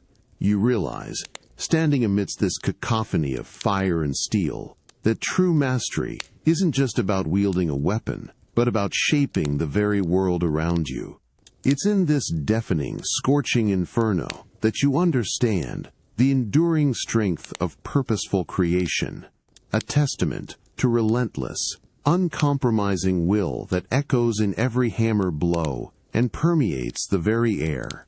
You feel both dwarfed and strangely invigorated, caught in the relentless, fiery heart of genuine power. A low, grinding rumble starts deep within the earth, a sound that isn't heard so much as it's asterisk felt, vibrating through the soles of your boots, up your legs, and settling into your very teeth. It's a profound subterranean thrum, like the slow, powerful turning of colossal, unseen gears. The air, though cool and carrying the damp scent of ancient rock and minerals, also holds a faint, oily tang, a subtle hint of well-maintained machinery working tirelessly in the unseen depths. You stand in a vast, excavated chamber, its ceiling a dizzying height above, supported by enormous, intricately carved stone columns that seem to grow directly from the living rock.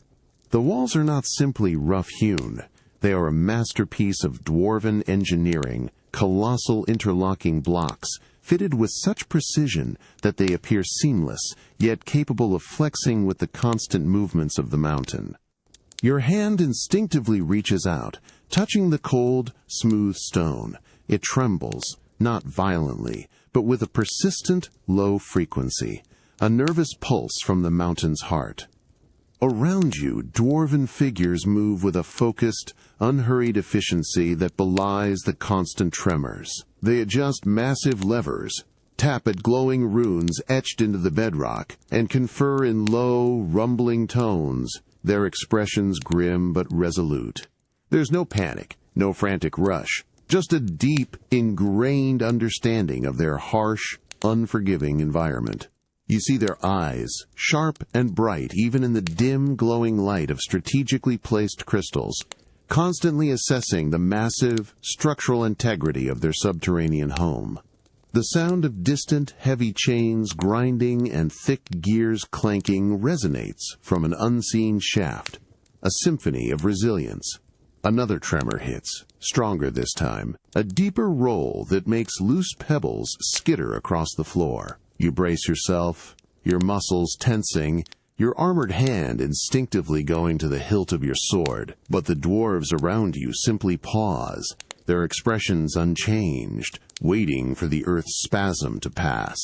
One elderly dwarf, his beard braided with intricate metal rings, meets your gaze, offering a curt, knowing nod that seems to say, "This is our normal." The metallic taste in your mouth isn't fear, but a fresh appreciation for the sheer, stubborn will forged into this very stone. You taste the dust that is subtly shaken from crevices, a fine, gritty film on your tongue, and realize it's a constant presence here. This whole city, deep beneath the surface, is a testament to an unending struggle against the Earth's raw, chaotic power, not through brute force, but through ingenious understanding and a relentless, unwavering will to endure.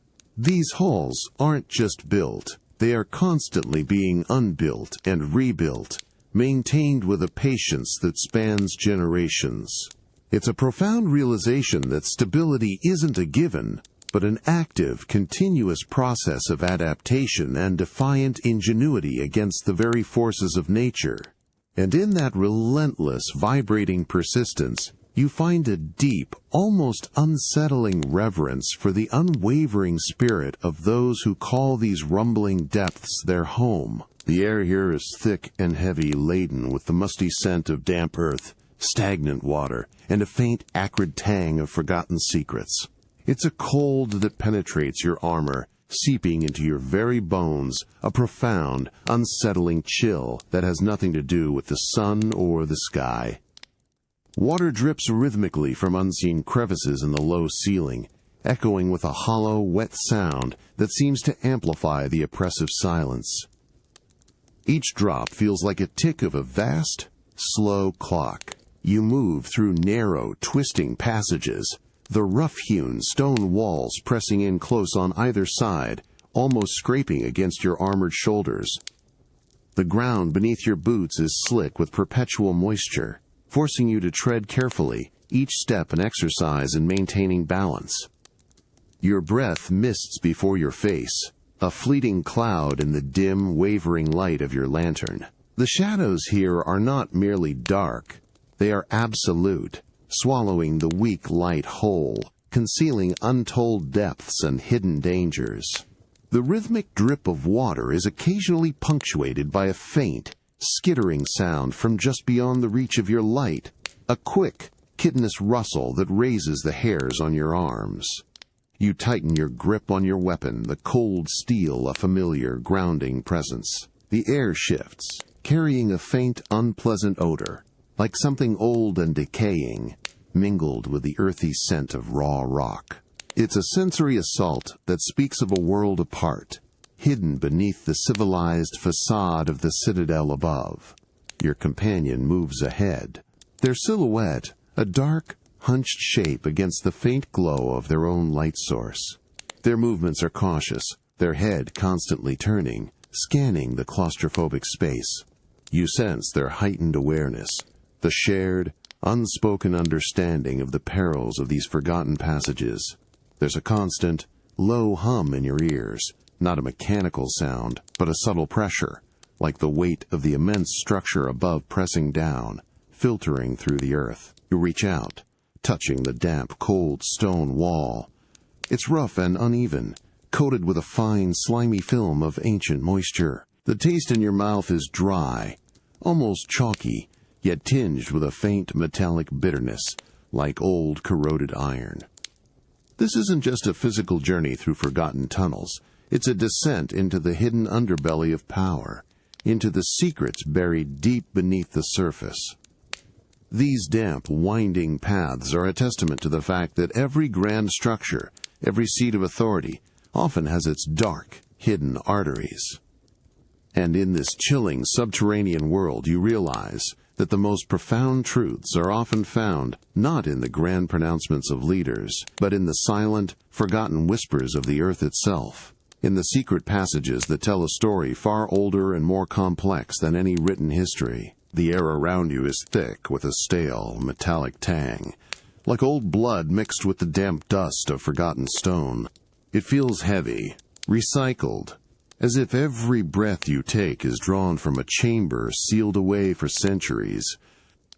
A profound, unsettling silence presses in, broken only by the soft, rhythmic echo of your own armored footsteps, which suddenly feel impossibly loud, betraying your presence to an unseen audience. You move through a series of dimly lit, perfectly symmetrical stone corridors, their surfaces too smooth, too clean, for truly ancient, abandoned passages. The architecture feels deliberate, designed not for travel, but for observation. Shadows cling to every recessed archway, every narrow alcove, making it impossible to feel truly alone. You constantly scan these dark pockets, your eyes straining, half expecting to see a glint of metal, a flicker of movement, but finding only an impenetrable void.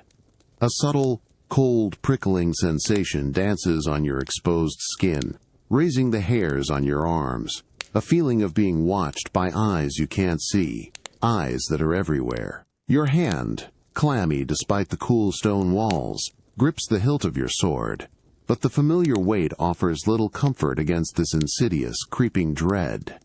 This isn't the direct threat of a monster or an enemy soldier. It's the unnerving certainty that your very intentions are under scrutiny, that every decision you make is being silently judged. You swallow hard, the metallic taste in your mouth sharper now, a potent blend of suspicion and a deep, unsettling bitterness. The passage takes an unexpected turn, revealing another long, identical corridor. As you step into it, a faint, almost imperceptible tremor runs through the stone floor, a vibration so subtle it could be your imagination, yet it lingers. It's followed by a momentary shift in the stale air, a fleeting gust that carries a ghost of a scent you almost recognize, a faint, peculiar perfume, or perhaps the unique oil used on a specific type of mechanism. It vanishes as quickly as it came, leaving you with nothing but the intensified sense of unseen presence. You pause, holding your breath, straining to hear beyond the dull thud of your own heart. Nothing. Only the quiet drip of unseen water and the pervasive silence, now charged with an almost unbearable tension.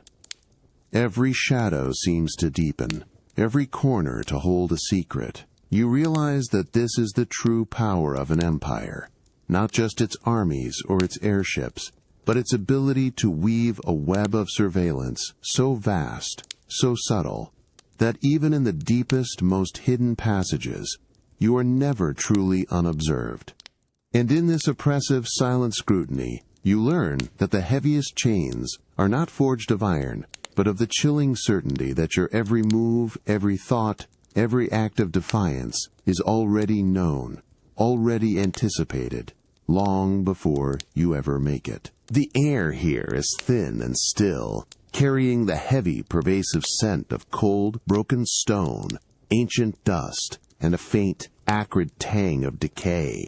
It's a profound stillness that presses in on your ears, amplifying the soft, mournful creak of unseen, shifting rubble. The chill is bone deep, Not the crispness of a mountain peak or the dampness of a cave, but the chilling touch of desolation, of life long since departed. You stand amidst what were once the proud, towering structures of a kingdom, now reduced to a haunting landscape of shattered walls and skeletal archways. Piles of immense broken flagstones lie scattered like discarded toys, partially swallowed by encroaching weeds and wind-blown sand. The ground beneath your boots is a treacherous mix of loose grit and jagged stone, making every step a careful, crunching endeavor. Each disturbance sends up a plume of fine gray dust that coats your tongue, leaving a dry, metallic taste of ruin. Your gaze sweeps across the wreckage, picking out ghostly remnants. A half-buried courtyard fountain, its basin now filled with dust and dead leaves. The shattered remnants of what might have been a grand staircase, leading to nowhere but the open, indifferent sky. Sunlight, weak and diffused, filters through the broken framework of forgotten halls, casting long, distorted shadows that dance with the wind. The silence here is not peaceful. It's the heavy, oppressive quiet of absence, of lives abruptly ended and hopes eternally dashed. You see your companions moving through the debris, their faces grim, their shoulders hunched. No one speaks, the sheer weight of the devastation rendering words pointless. A hand reaches out to touch a crumbling wall, fingers tracing the outline of a long vanished window. A silent gesture of acknowledgement for what once was. You feel the cold, coarse texture of the stone, its ancient strength now utterly broken. The wind, when it comes, is a mournful sigh through the hollow shells of buildings, carrying with it a whisper of forgotten voices, a spectral chill that raises the hairs on your arms. It's a reminder that even mighty empires can fall, that human endeavor, no matter how grand, is ultimately fragile against the relentless march of time and destructive forces. The metallic taste in your mouth isn't from battle, but from the raw, bitter essence of loss, of standing in the ghost of what was. You realize amidst these cold, broken stones that resilience isn't just about surviving a cataclysm, but about enduring the profound, aching emptiness that remains, carrying the indelible mark of what was lost. The ruins are a physical wound upon the land, and you feel their chilling desolation seep into your very soul. The profound silence here isn't truly empty. It hums with the ghosts of forgotten laughter, a chilling echo that vibrates in your inner ear. The air itself feels thin, tasting of ancient dust and a faint, sweet, almost floral scent you can't quite place, like a memory half recalled. Your boots crunch softly on the pervasive grit of pulverized stone, each step a small disturbance in the vast, still mourning of the land.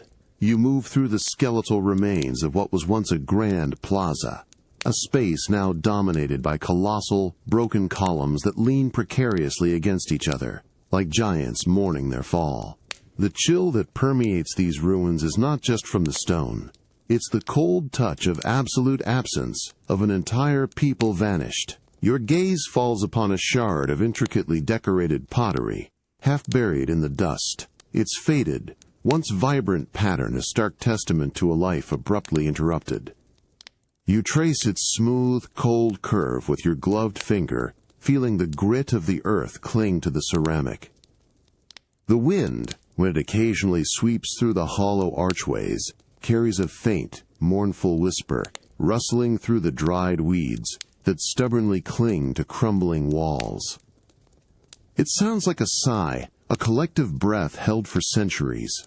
You catch a glimpse of your companion, pausing by a section of collapsed wall, their head bowed. They reach down, not to search for anything tangible, but simply to touch the exposed, rough-hewn stone, a silent communion with the vanquished. There's a quiet determination in their posture, a profound respect for the weight of what happened here. Your tongue tastes the dry, metallic dust that never seems to leave, a constant, gritty reminder of widespread destruction.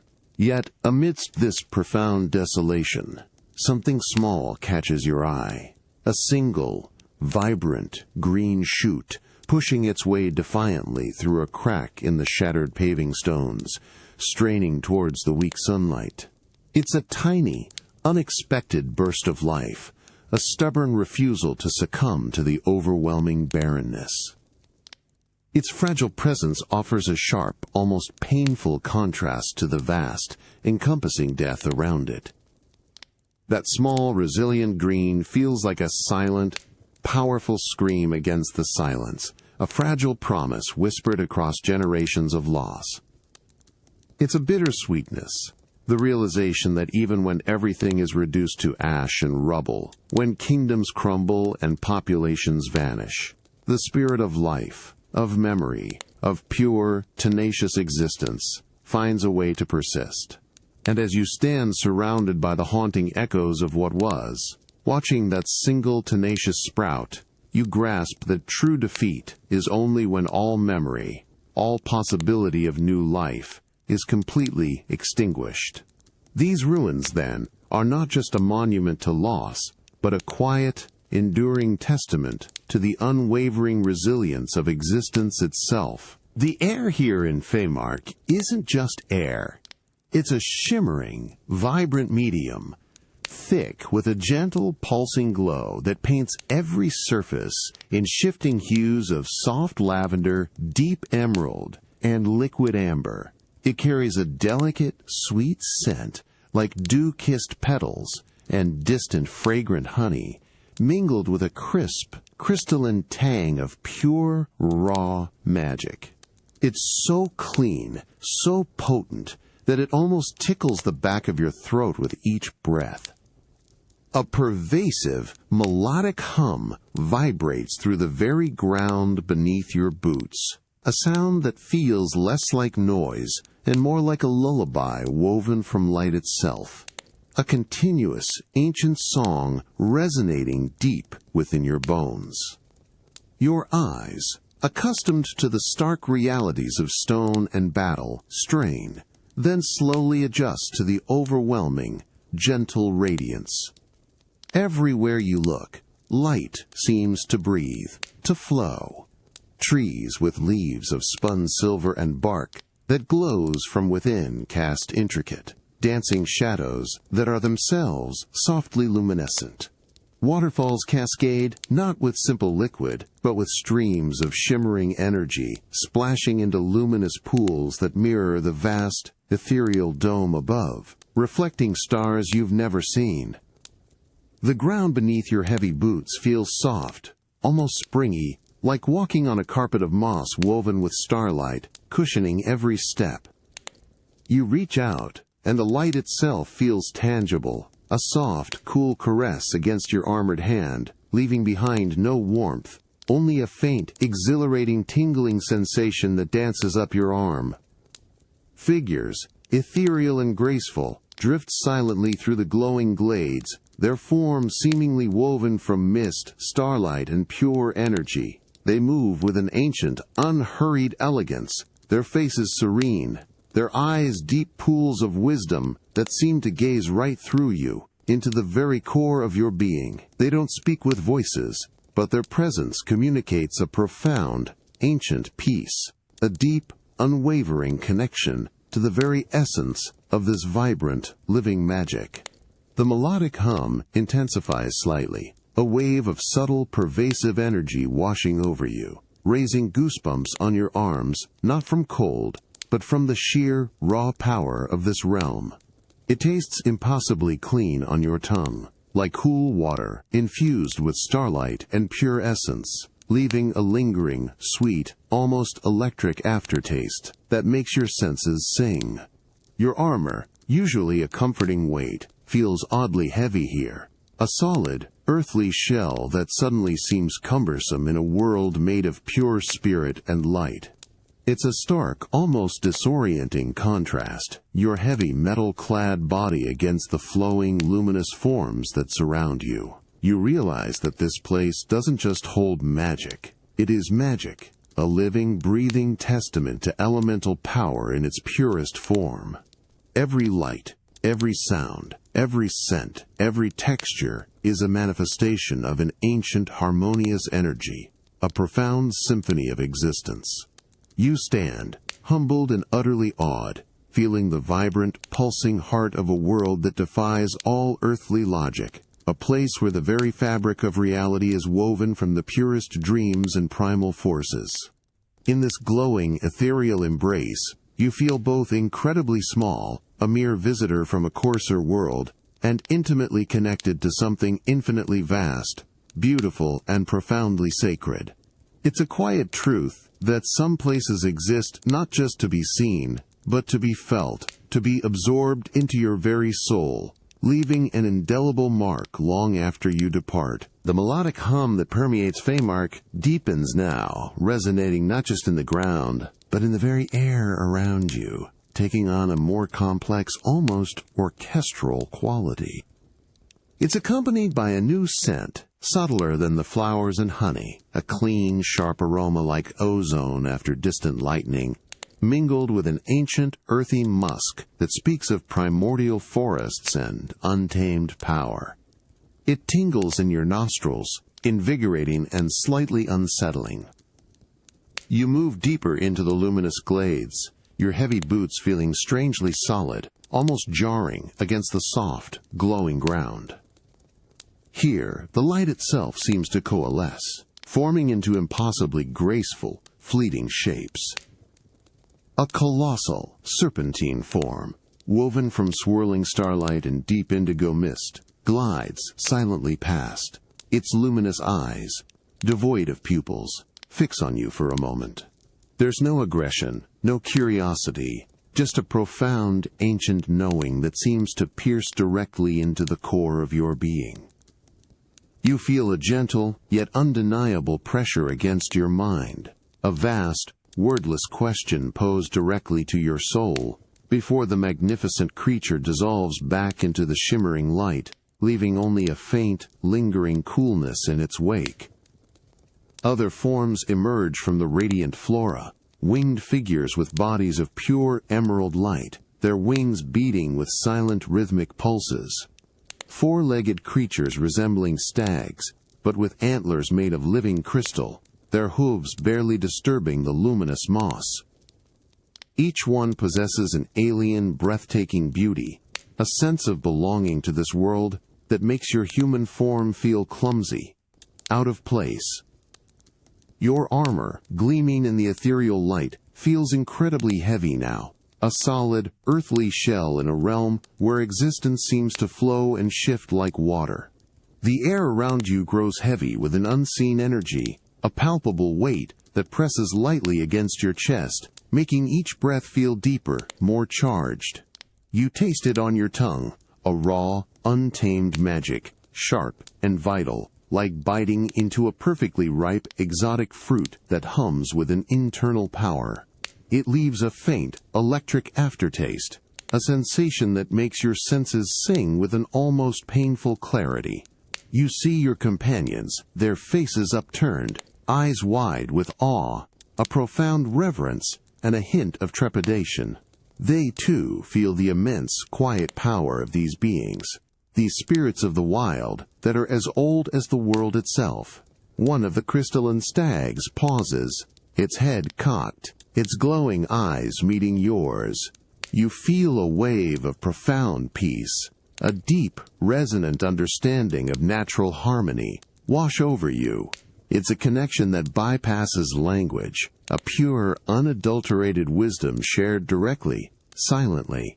And in that moment, standing amidst these expressions of primal, alien beauty and unseen power, you realize how truly small your battles have been, how limited your understanding of the universe. This isn't just a place of magic.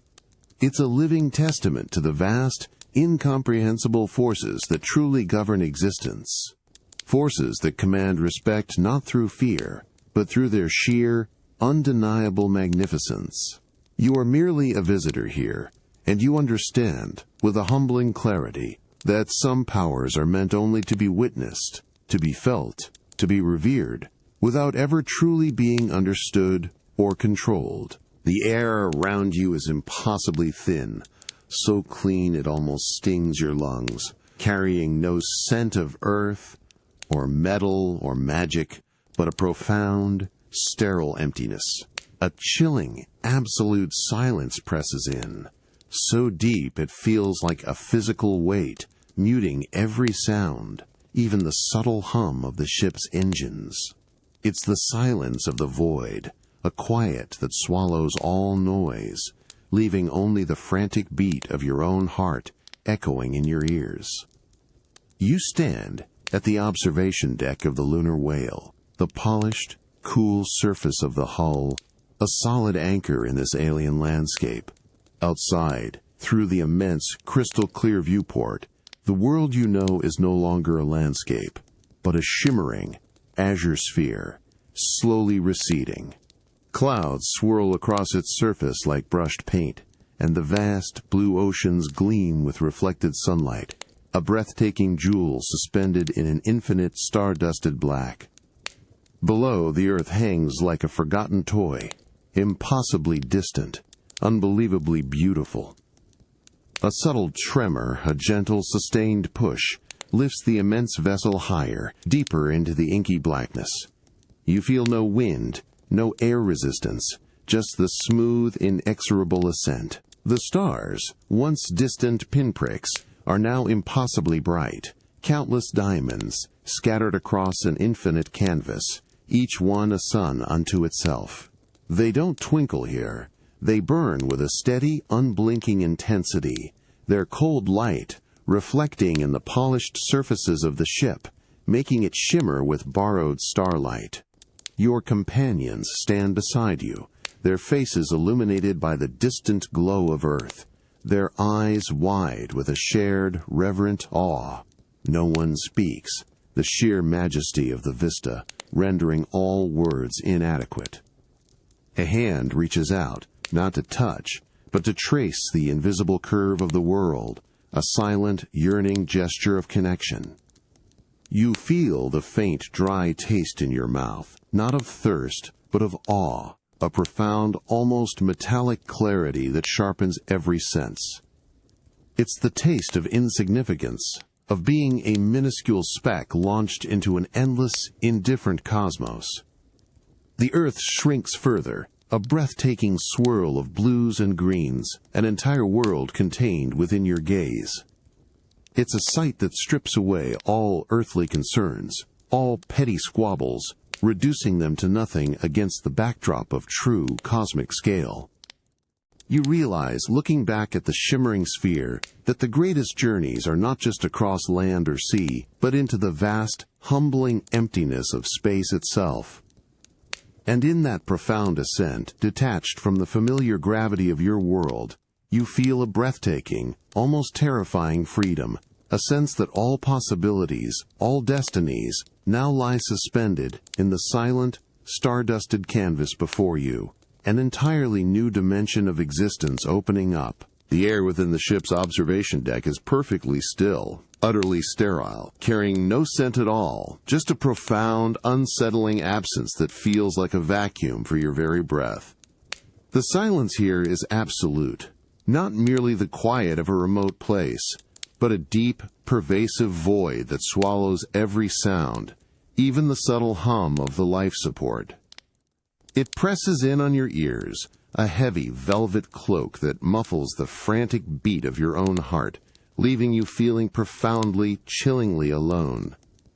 You stand by the enormous viewport, the cold glass, a thin barrier between the warmth of the ship and the unimaginable cold of the cosmos. Outside, the blackness is not just dark, it is an impenetrable, infinite void, studded with stars that burn with a fierce, unblinking intensity, like a billion scattered diamonds on an endless, black velvet cloth.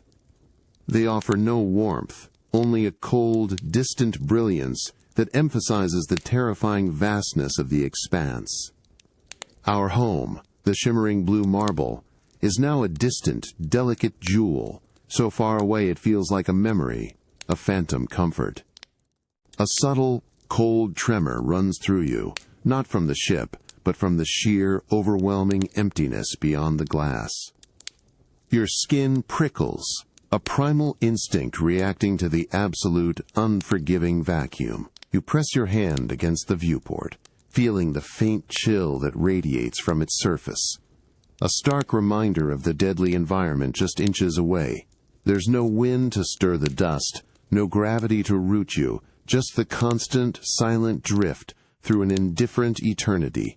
You glance at your companions, their faces pale and drawn in the dim internal light, their eyes reflecting the infinite stars, wide with a shared, unspoken mixture of awe and fear. They stand still, their shoulders hunched, each lost in their own profound contemplation of this cosmic solitude. No one reaches out. No one speaks. The connection between you, so strong on Earth, feels stretched thin here, fragile against the backdrop of such immense, overwhelming isolation. The air you breathe, recycled and carefully filtered, tastes metallic and dry, a perpetual reminder of your utter dependence on this fragile shell, this tiny bubble of life hurtling through an endless void. It's the taste of survival, mingled with the bitter tang of absolute insignificance. You are suspended here, a tiny, fleeting consciousness in a universe too grand to comprehend. And in that profound, breathtaking isolation, you realize that true loneliness isn't about being without others. It's about confronting the infinite, silent indifference of the cosmos, where your very existence is less than a whisper, an almost imperceptible flicker in the vast, cold darkness. The silence doesn't just surround you, it fills you, a profound echo of your own isolated mind. The air here, thin and metallic, tastes like pure vacuum, a dry, almost painful sensation that scrapes at the back of your throat with every shallow breath. Your protective helmet hums faintly, the life support system a constant, delicate whisper in your ears. The only sound in this world of absolute silence. It's a cold that pierces through your thick, insulated suit, a deep, pervasive chill that seeps into your bones from the ground up, a cold born of endless, sunless night. You stand on the stark, desolate surface of the moon, your heavy boots crunching softly on fine, gray regolith. The ground beneath you is utterly barren, a landscape of ancient craters and sweeping plains, sculpted by eons of cosmic impacts and solar winds. Shadows, impossibly sharp and deep, stretch for miles, unsoftened by atmosphere, creating a surreal, alien topography that stretches into the distant, curved horizon. Above, the earth hangs, a vibrant, swirling marble of blue and white, a beacon of life in this silent, lifeless expanse. Your movements feel strangely buoyant, each step an exaggerated, almost dreamlike leap in the low gravity. It takes an effort to keep your balance, your body accustomed to the heavier pull of your homeworld. The sun, a harsh, unblinking orb in the blackness, casts an unforgiving, almost clinical light, highlighting every minute detail of the pockmarked surface. There's no wind, no weather, just the profound, unchanging desolation of a world frozen in time. You turn your head inside your helmet, catching the reflections of your companions in the curved visor. Their forms are bulky, alien in their spacesuits, their faces obscured by reflections of the stark landscape. They move with the same slow, deliberate grace, their movements a testament to human adaptation in this impossible environment. There are no sounds exchanged, only the soft hiss of your own filtered breath, a constant reminder of your fragile existence here. The taste in your mouth, a dry, metallic tang from the air recycling, is now mingled with a profound, almost spiritual emptiness. This is a world stripped bare, devoid of life, devoid of sound, devoid of everything but rock and dust, and the distant, vibrant promise of Earth. Yet, in its stark, uncompromising beauty, there is a strange, unsettling grandeur. You realize that sometimes, The greatest challenges are not in fighting a monster or winning a battle, but in simply enduring, in adapting to an environment that is utterly, profoundly indifferent to your presence. The moon is a mirror, reflecting not just the earth, but the core of your own resilience, your capacity to find purpose and beauty, even in the most desolate, unforgiving corners of the universe. It's a humbling truth, standing on this lifeless rock, that life itself is a miracle, and its absence a profound silence, a faint, high-pitched resonance, like the whisper of 1,000 delicate chimes played by an unseen breeze, vibrates through the very ground beneath your armored boots. It hums deep in your bones, a sound so subtle it's almost felt rather than heard, carrying with it a sterile, crystalline scent, sharp like pure ozone in something ancient, impossibly old, like the breath of a timeless, unmoving star. This isn't the cold of space, but a profound, internal chill, the quiet touch of forgotten technology. You stand in a vast, subterranean chamber, its walls and ceiling not of natural rock, but of intricately carved, iridescent crystal. They pulse with a soft, internal luminescence, casting shifting hues of azure, violet, and silver across the smooth, cold floor. Giant crystalline formations sprout from the ground, reaching upwards like petrified trees, their facets catching and refracting the light, filling the space with dazzling, ethereal patterns.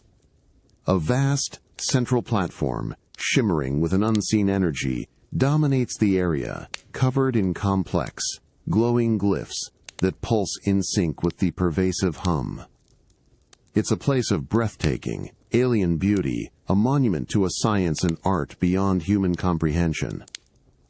Your heavy spacesuit feels cumbersome here, muffling your every movement, making your presence feel like an intrusion into this silent, sacred space. Your gloved hand brushes against a crystal pillar, and you feel a faint, cool tremor running through it, a low, steady thrum that almost seems to communicate. Within the depths of the polished crystal, you catch fleeting glimpses of swirling patterns, of impossible light, like trapped starlight or compressed memories. This isn't just decoration. It's a repository, a living library of a dying civilization. You glance at your companions, their faces obscured by the visors of their helmets, but their postures convey a shared, profound awe, tinged with a deep solemnity. They move slowly, reverently, their eyes scanning the crystalline etchings, the ghostly, holographic projections that occasionally flicker into existence then fade, displaying incomprehensible symbols and fleeting images of ethereal beings. There's a quiet ache in the air, a sense of immense sorrow, of an end that came too soon or too late. The advanced technology, the sheer grandeur, feels like a magnificent, glowing tomb. The metallic taste in your mouth, usually a sign of recycled air, now holds a distinct, melancholic bitterness, like the lingering echo of a last farewell. This is the heart of a dying race, their wisdom, their art, their very essence preserved in these cold, gleaming crystals.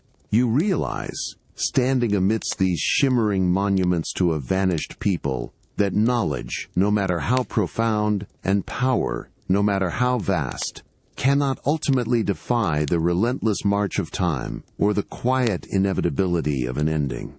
Here, in the crystalline echoes of their final breath, you taste not just their genius, but their profound, heartbreaking legacy, a testament to what once was and now can only be remembered, a stark reminder that even the most brilliant civilizations are ultimately fleeting. The ground beneath you doesn't just rumble, it buckles, a monstrous deep groan of tortured earth and grinding metal that rattles your teeth and vibrates through every bone in your body. It's an overwhelming cacophony, a terrifying symphony of crushing force, the screech of colossal gears, the hiss of superheated steam, the booming thunder of hydraulic pistons, and the guttural roar of what sounds like 1,000 tortured engines. The air itself is thick, acrid with the stench of burning oil, scorched ozone and pulverizing rock, a metallic, choking aroma that sears your nostrils and coats the back of your throat. You are on the surface of your home world, but it feels alien, transformed into a battleground of impossible scale. Through the swirling dust and smoke, you catch a terrifying glimpse of it, the Giant of Babel. It is a leviathan of metal and arcane machinery, its immense dark silhouette blotting out the sun, its every movement sending shockwaves across the landscape. Its legs, like colossal pistons, crush everything beneath them, leaving gaping furrows in the earth. The sky above is alive with the distant, frantic flashes of battle, the tiny, insignificant airships of your allies swarming around its massive form like gnats. A searing blast of heat, like the breath of a dragon, washes over you, carrying the sharp, metallic taste of spent energy and raw destruction. It emanates from the giant's immense, glowing chest, a weapon of such power that it vaporizes swaths of the landscape with terrifying ease. You instinctively throw an arm up, shielding your face from the radiant heat, feeling its intensity even through your armored gauntlet. The ground trembles again, a violent shudder that nearly sends you to your knees. Your armored hand clamps around the hilt of your sword, but it feels laughably small, utterly useless against a foe of this magnitude. Around you, your companions stand firm, their faces grim and streaked with dirt and awe, their eyes wide with a mixture of terror and fierce determination. They are as insignificant as you are, yet their courage burns like a small, defiant flame in the face of this overwhelming mechanical god. You taste the grit of pulverized stone on your tongue, mixed with the sharp, coppery tang of pure, unadulterated adrenaline. The giant takes another ponderous step, its immense shadow falling over you, momentarily plunging the world into a chilling gloom. The sheer, overwhelming scale of it is humbling, terrifying. This isn't just a battle, it's a cosmic assault, a mechanical titan bent on reshaping the very face of your world. You realize, amidst the roar and the tremors, that true power isn't always about magic or might. Sometimes, it's about the cold, calculating, annihilating force of pure, unfeeling machinery. And in that terrifying realization, you understand that some enemies are so vast, so overwhelming, that to simply stand against them is an act of incredible, desperate defiance, a profound testament to the fragile, stubborn will of living things. The very air here is not air, but a tangible manifestation of hatred, a crushing, suffocating presence that presses in on your chest, making every breath a desperate, burning gasp. It carries a potent, acrid stench of pure malice, like burnt dreams and corroded hope, mingled with a sharp, metallic taste of raw, cosmic despair that coats your tongue, drying your mouth to chalk. The sound is an internal cacophony, 1,000 screaming voices, a chorus of suffering and rage, not heard by your ears, but felt directly in your skull, a relentless, painful thrumming that threatens to shatter your very sanity. You stand on nothing, a swirling vortex of unimaginable power and utter void, stretching around you in every direction. There is no floor, no ceiling, no stable ground, only shifting dimensions, impossible colors bleeding into one another, and shadows that writhe with malevolent energy. Your armor, once a solid defense, now feels like a paper-thin shell against the overwhelming psychic assault. The cold here is not from temperature, but from the absolute absence of life, of warmth, of any positive emotion, a chilling touch that seeks to freeze your soul. Before you, Zeromus coalesces, a grotesque, impossible form, woven from pure, concentrated hatred.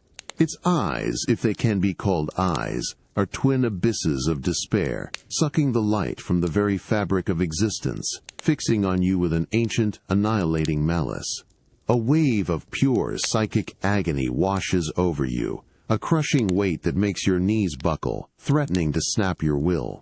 It's not a physical blow, but a mental assault, a direct attack on your very being, trying to unravel the threads of your spirit. You taste the blood on your tongue, real or imagined, a sharp, coppery tang of ultimate struggle. You see your companions, their forms flickering at the edges of your vision, their own faces contorted with effort, fighting not just a physical foe, but the spiritual poison that emanates from this monstrous entity. Their strength, their unwavering resolve, is a faint but vital anchor in this swirling abyss of despair. You clench your jaw, forcing back the rising tide of fear, pushing against the crushing weight of its hatred. Your sword, now glowing with a light that feels impossibly warm against your trembling hand, is not just steel. It's a vessel for your will, for your hope, for every spark of good you've ever fought for. The mental cacophony intensifies, 1,000 whispers screaming for you to yield, to despair, to simply let go. But you resist, focusing on the faint, sweet memory of earth, of the laughter of children, of the bonds of friendship. This is the ultimate battle, not just for your life, but for the very soul of the world, for the preservation of light against an enemy that is the embodiment of all darkness. And in that raw, visceral struggle, surrounded by the cosmic abyss, you realize that true courage is not the absence of fear, but the unwavering choice to stand, to fight, to simply for, even when confronted by the overwhelming, annihilating void of absolute hatred. A final, desperate act of defiance for the light. The morning sun washes over you, warm and gentle, a soft caress on your face that feels impossibly good after the crushing cold of the void. It carries with it the sweet, unmistakable scent of damp earth and fresh grass, mingled with the faint, comforting aroma of wood smoke and baking bread. You breathe it in deeply, filling your lungs with air that tastes clean, vital, and miraculously unburdened by battle or despair. You stand on solid ground, the familiar, comforting resistance of soil beneath your boots, a stark contrast to the shifting dimensions of the abyss. Around you, the world is alive with sound, the cheerful chirping of unseen birds, the gentle rustle of leaves in a soft breeze, the distant, muffled laughter of children at play. It's a symphony of life, quiet and unassuming, yet profoundly reassuring after the deafening cacophony of Zeromus. The very ground beneath you feels like it breathes, a slow, steady pulse of renewed life. Your armor, still heavy, now feels like a cherished relic, its polished surface reflecting the gentle sunlight in warm, golden hues. You run a gloved hand over the steel, feeling its familiar strength, but the cold metal no longer carries the weight of past regrets or the chill of imminent battle. Instead, it feels like a silent promise, a testament to endurance. Your vision, once blurred by dust and despair, is now sharp, drinking in the vibrant greens of the trees, the clear blue of the sky, the delicate colors of wildflowers pushing defiantly through cracks in stone. You see your companions nearby, their faces, once etched with grim determination, now softened by a quiet, profound peace. Smiles are tentative, fragile, but real, a shared acknowledgement of the unimaginable journey behind you and the gentle promise of the day ahead. A small child, fearless and curious, approaches and tugs lightly on your armored leg, their eyes wide and full of simple wonder, free from the shadows that once haunted this land. The taste in your mouth, no longer metallic or bitter, is clean and pure, a gentle echo of the sweet air and the promise of quiet normalcy. This isn't just a reprieve, it's a profound, undeniable new beginning. The world, once on the brink of absolute annihilation, is healing, slowly, patiently, drawing breath anew. And in this quiet, sun-drenched moment, you realize that the greatest victory is not just defeating a cosmic evil, but in preserving the simple, precious right to experience the warmth of the sun, the scent of fresh earth, and the sound of life continuing. It's a humbling truth that after all the grand battles, the most profound peace is found in the everyday, in the quiet, undeniable miracle of a healing world, and the gentle, persistent rhythm of life itself. The gentle warmth of the sun presses softly on your face, a comforting, almost sleepy weight that banishes the lingering chill of the void. The air around you is perfectly still, save for the soft, distant sigh of a breeze rustling through unseen leaves. It's a profound quiet, a vast, enveloping silence that feels like a balm after the incessant cacophony of cosmic battle and crushing hatred. It settles deep within your chest, soothing the raw edges of a long-fought war.